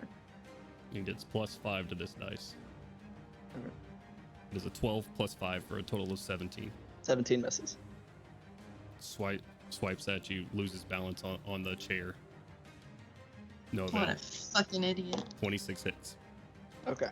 Go ahead and roll damage. So with the Death Strike, that is a total of 15 points of magical piercing. All right, give me 1 second. Because I spent a key point, that means I can also make an attack as a bonus action. So I'll be making 2 more arrow attacks. Okay. Nice. 6, 7. Arrow sails through the air, pierces through one of as these hexagonal plates flares up, pierces one. She's currently still fluttering there. Okay. Go ahead. Attack number 2. Misses. Natural 6 on the dice. Okay. One more attack. Last attack with a bonus action.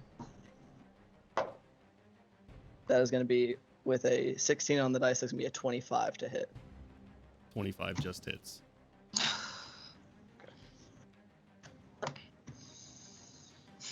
Fortunately, with a low roll on the D8, that is only 7 magical piercing damage. She has 375 hit points. You guys have done 373 to her. Gandalf and Rin decide their fate. Oh, shit. Man, Okay. Should let. Oh, sorry. Is loose arrow number 1 with the Death Strike just like slamming into like her ribs through the plates as their gaps have been created. Arrow number 2 is gonna like skid off of just right off of like the top pauldron missing.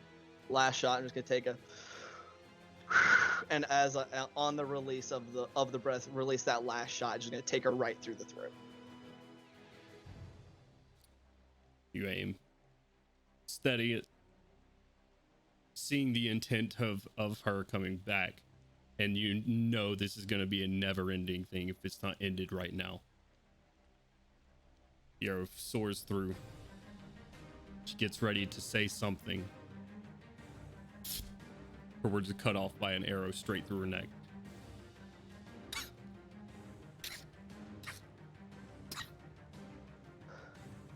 She slowly drifts to the ground, landing right there by Artium. You guys are now out of initiative order. What's the dude on the chair doing? That's a good point. Seeing I think I was this, hoping you didn't say that. seeing that happen, and it does come to his turn, I will say that he is going to make a full attack, or not a full attack, I'm sorry, a full action to run to this window. No, the thorns are probably going, of course. Right. He is looking for quick way out. So yeah, he can make it right here. Give him a quick acrobatics check. Succeeds. He jumps out of sight. I'm just gonna kill him because I can't drag him through that window.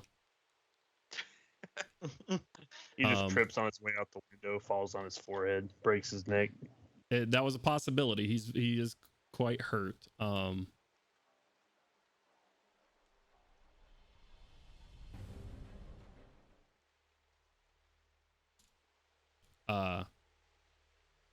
You're now out of initiative order. I'm gonna move RTM. up on that window. Sorry. Okay, yeah, go ahead. If anybody would like to make chase or anything, let's go ahead, and that was 40 feet to that window. So that would put him. Actually, Oh shit! I move thought that action. went to like. I thought that he just like jumped out into like the Sharn void. Okay. No. This is a sidewalk. Okay. Crowley, are you looking for him when you get to that window? Yeah. I need you to make a perception check for me, please. Okay. Yeah, Melgrim is also going towards that window to try to look for him. Place yourself on the map where you would like to be for your one movement of turns. Call for the passive perception of 19, but I'm gonna roll 1 second. Yeah, you Not still the need most to roll. perceptive guy. A 9. With a 9, it seems he has turned a corner somewhere, and you don't see him. It's cool. I'm still gonna make my way through that window and Yeah. go look around. He's done the hard work for you. You can step out without issue. Yeah, cool. I'll open this door so you can drag your character outside if you'd like to. Ooh. While that's all happening, I'm just going to make my way over to Milo's body and collapse onto the floor and start sobbing again. I'm mad at RTM, so I'm not going to his body. Kashyyyk, can you make a perception check for me? Sure.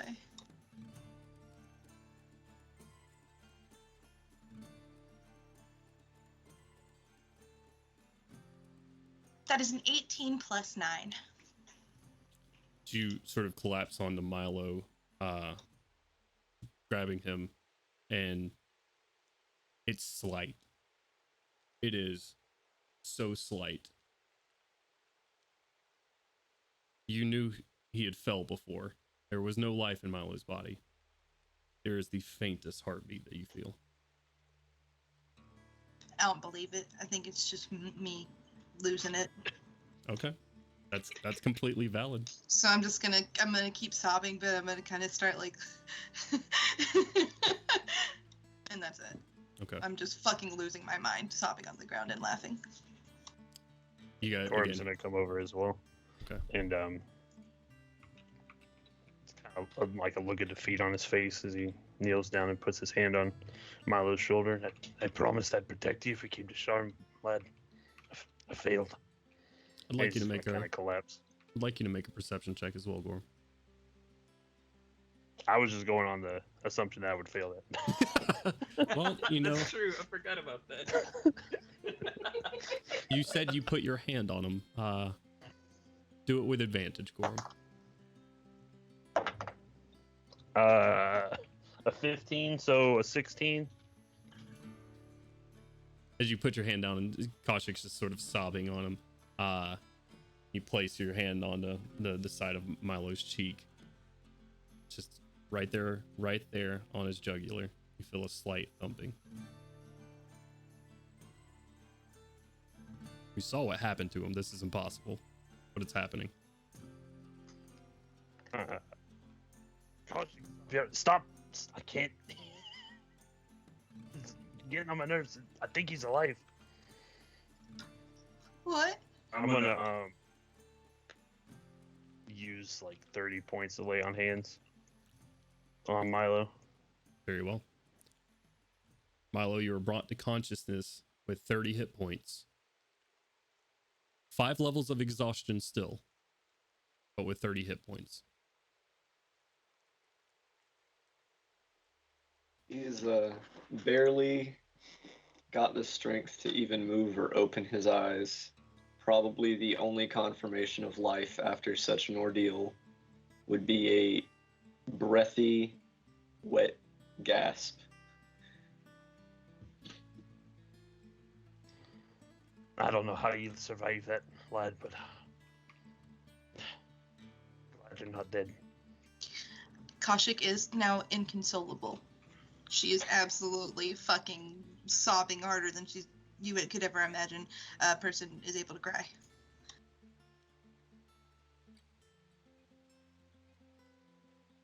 Is everyone else okay?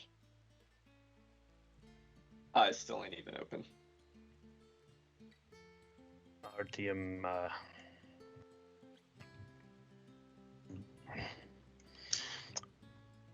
team is down. And with that, up I go to Artyom's body. Okay. I like to say, while they went over to Yep. Milo, I went over to check Artyom. Okay. Just I'm to be going to sure. switch us over real quick to our main screen, away from our battle map here.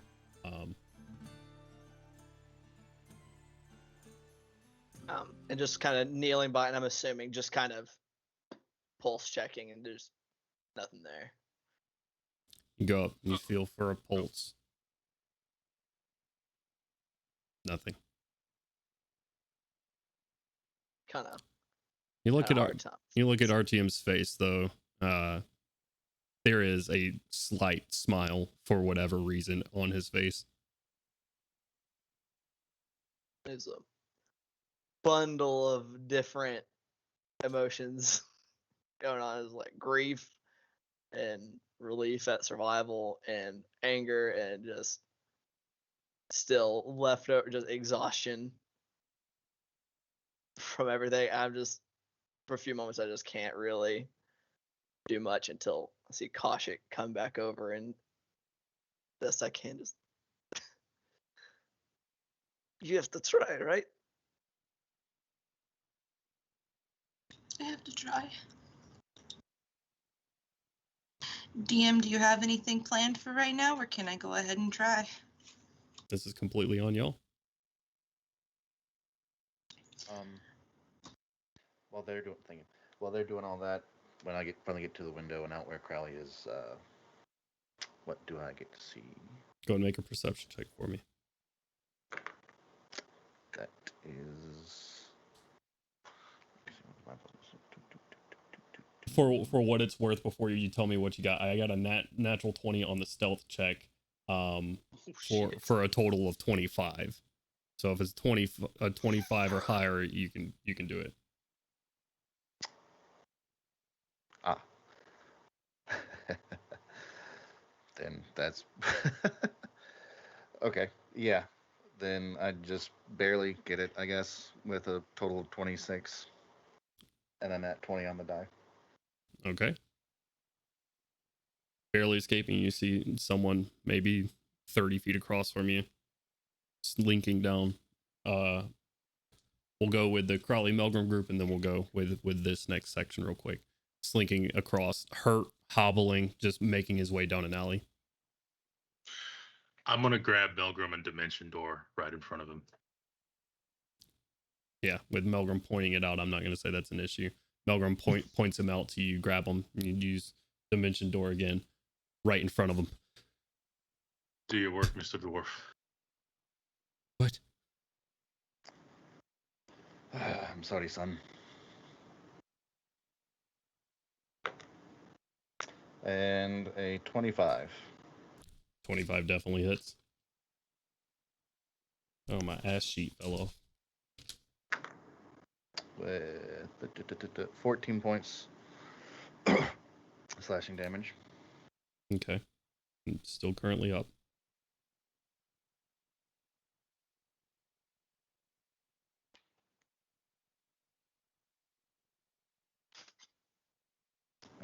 20 on my next attack.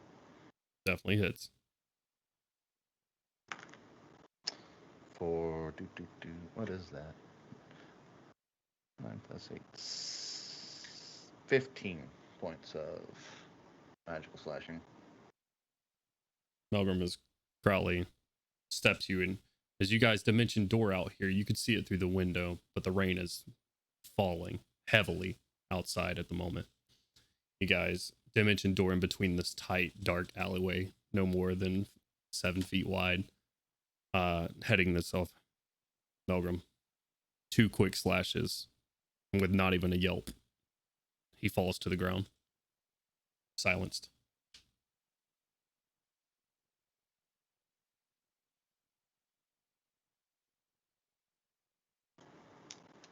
All right, Crowley, let's get back in there. See if our team's okay.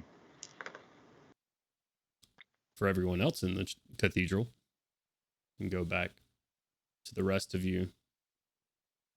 Gandalf and Koshik standing above RTM. Gorham, are you staying along with Milo, or are you also going to check on RTM? I was staying with Milo unless they needed me. Okay. Is it my understanding that we're going to try to go through a ritual at the moment? If that's okay. Very well. I would like to wait for Melgrim and Crowley to get back so I can have a third. Okay. Unless, do I count as a third? Or would I It's be? you. It could be And 3 you others? and me. You and me. It's 3 total. So you Yeah. could contribute, and then 2 other people. I intend to be. Okay, then that's fine. I don't have to wait for them. I would like to call Gorham over, though, to give me a hand. Very well. If it's okay with you, DM, may I set the scene for a long and dramatic storytelling? Please do. Thank you. Gorham, can you join us, please? Milo, you're all right.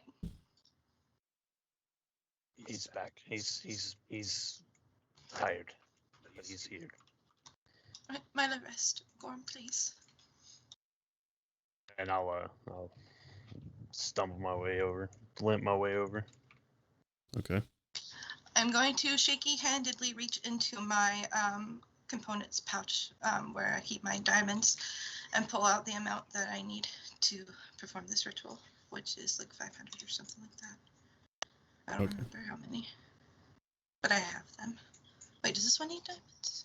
What are you casting? I'm so sorry. It is Raised Dead. Okay, so that's the more expensive one. That's 500. Correct. Yeah, 500. Right. I have it. All right. That's the only one I've got right now. And so I'm going to place diamonds in each of their hands, and I'm going to lean them down with their hands on his chest and just hold on to their hands. Okay. Guys, I'm going to close your eyes. I'm going to describe something for you, and I need you to take yourselves there, all right? Just to take yourselves there. You're in a dark wooded area. You each have a lantern, and you're walking side by side, frantically searching. Artyom departed earlier.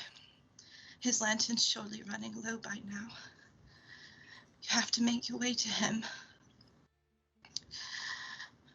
In the distance, you see what looks to be a cabin. There's a very, very dim light. You're sure it's Artyom, but it's far. So you start running, side by side, desperately, breathing ragged. Your lungs are burning. And you're running.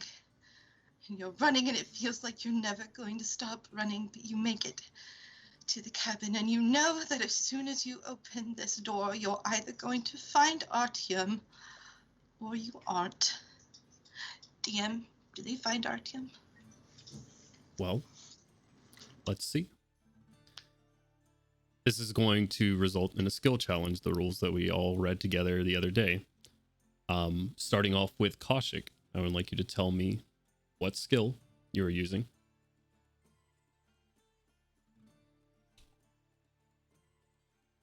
And what do you say to Artyom to coax him out of the cabin? Or what do you do? Anything. Your choice. So in this, I'm going to say I'm not necessarily with them. I am just fueling it. As I am speaking, my magic is running visually from my body through theirs and into him. What skill would that be? I'm gonna be using persuasion to try to bring him back through them. Okay. To fueling his want to come back, or yeah. What do you say when you get to the cabin of the door? The door to the cabin, sorry.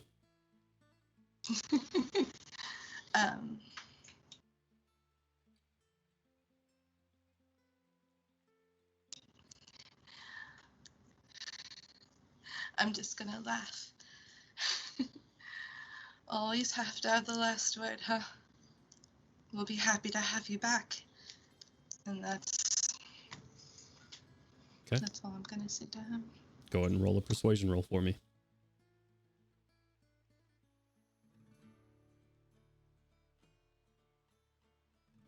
It's a 15 plus 7, so 22.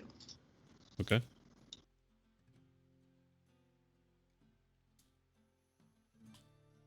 Gandalf or Gorham? I'll go ahead and go. Dungeon Master, this is gonna be kind of up to you, for after you hear me say it, as to whether this is persuasion or intimidation. Bonus is the same either way. Okay.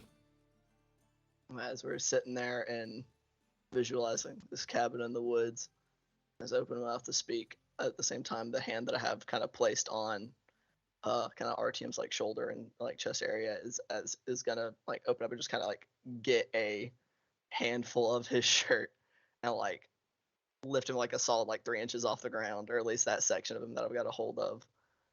And it's just the battle of anger and grief. Say, you had no right to make that call. None whatsoever. I had put everybody, every single one of us at risk. You died for it, but other people could have. So you don't get to die. You don't get to stay dead. You have to come back so I can yell at you and be angry at you. So that I can be angry about you, about Mirik and my people, and you don't get to die. And at the end, just tears just start pouring down his face. Go ahead and make an intimidation check for me. That's 5. Okay.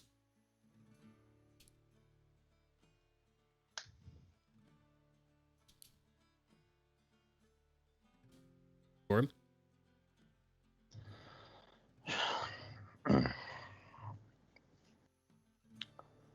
All right.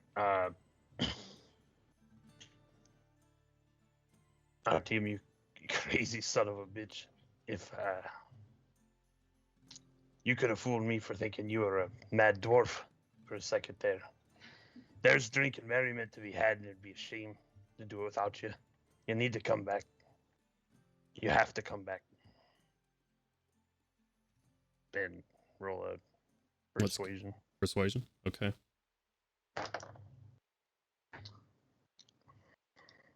12 plus 8. So dirty 20. Okay.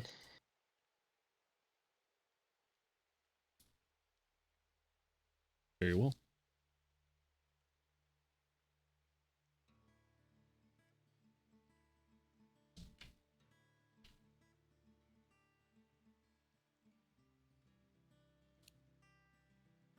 Artyom, you find yourself on the other side of a wooded door. However, you do not find yourself on the other side of a cabin. You find yourself sort of in an open expanse of space, time. It's very hard to perceive much at all. And you look down at yourself, and yourself is not yourself. You look down and you see very much what is manifested in your animal forms. Teal, ethereal tentacles, pincers all over you. And you're moving towards something. You're moving towards something with purpose. As impossibly far away, and you can't tell distance in the space. There's nothing relative to tell space. As you look beside you, and you see more like you, more of your kind. Ethereal, tentacle laden, some with eyes floating around them. You're all sort of moving towards this slow, just undulating glow in the middle. And in the back of your mind, as you turn around, a door is presented to you.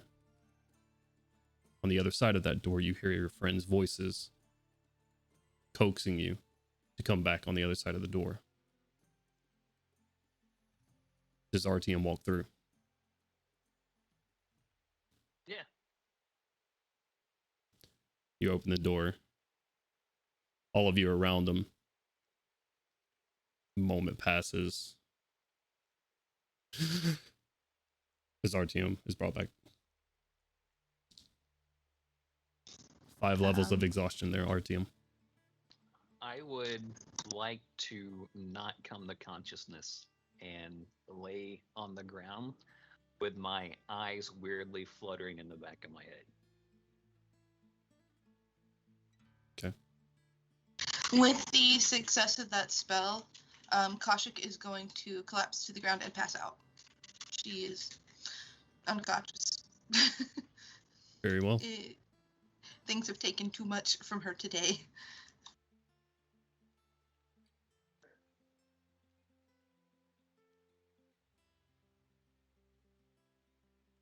Sit back on my ass and cry.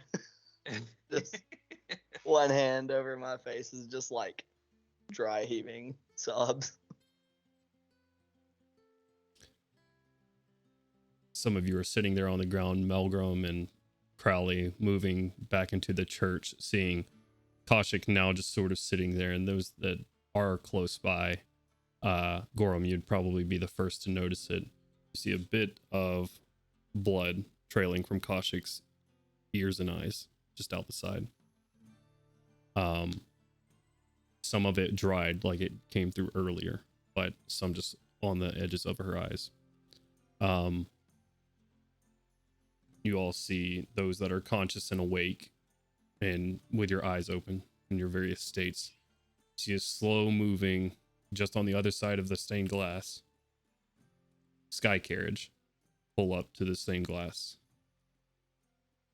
As you see a familiar face look over in the rusty bullet. What happened? And that is where we'll end tonight's session. Hey. Oh my god. Thank you so much, everybody, for tuning in. We really, really appreciate it. We're going to end tonight's session on that. We will not be back next week. We're actually going to be taking the 14th off, as we have some people that are going to be off and work and stuff like that. So we're going to be taking that week off. We will be back the next week, though, on Saturday for the 21st. But in the meantime, don't miss us on Mondays for our Ghost of Saltmarsh campaign, DM'd by this guy right over here, our very own Gandolin. Thank you guys so much for playing with me. I had an excellent time. You guys are awesome. Thanks for so much for joining us for a really relaxed and chill session. I'm sorry not a lot happened tonight, but you know, it'll be okay. Don't worry. All right. Make sure you drop a follow if you have not, guys. It really helps support us. You can follow us here on Twitch. You can subscribe on YouTube because we always upload content on there, our videos. So this episode will be up as well. And Twitter, we're on Twitter as well. So I've fallen off of my duties of getting these uploaded to Spotify and Apple Podcasts and stuff, but I will be picking that back up. There are some on there currently, So if you want to get caught up on the very beginnings of this group, you can go there as well. Again, thank you guys for playing with me. Make sure you check out our fundraiser for Extra Life if you have not yet. And we're going to be rating TPK roleplay. So thank you guys again for playing with me. Thank you guys for watching. We'll see you next time. All right, we're going to go ahead and start off this raid. Go make sure you go show those guys some love, and we'll see you guys 2 Saturdays from now. We'll also see you on Monday. Bye guys, much love. Bye.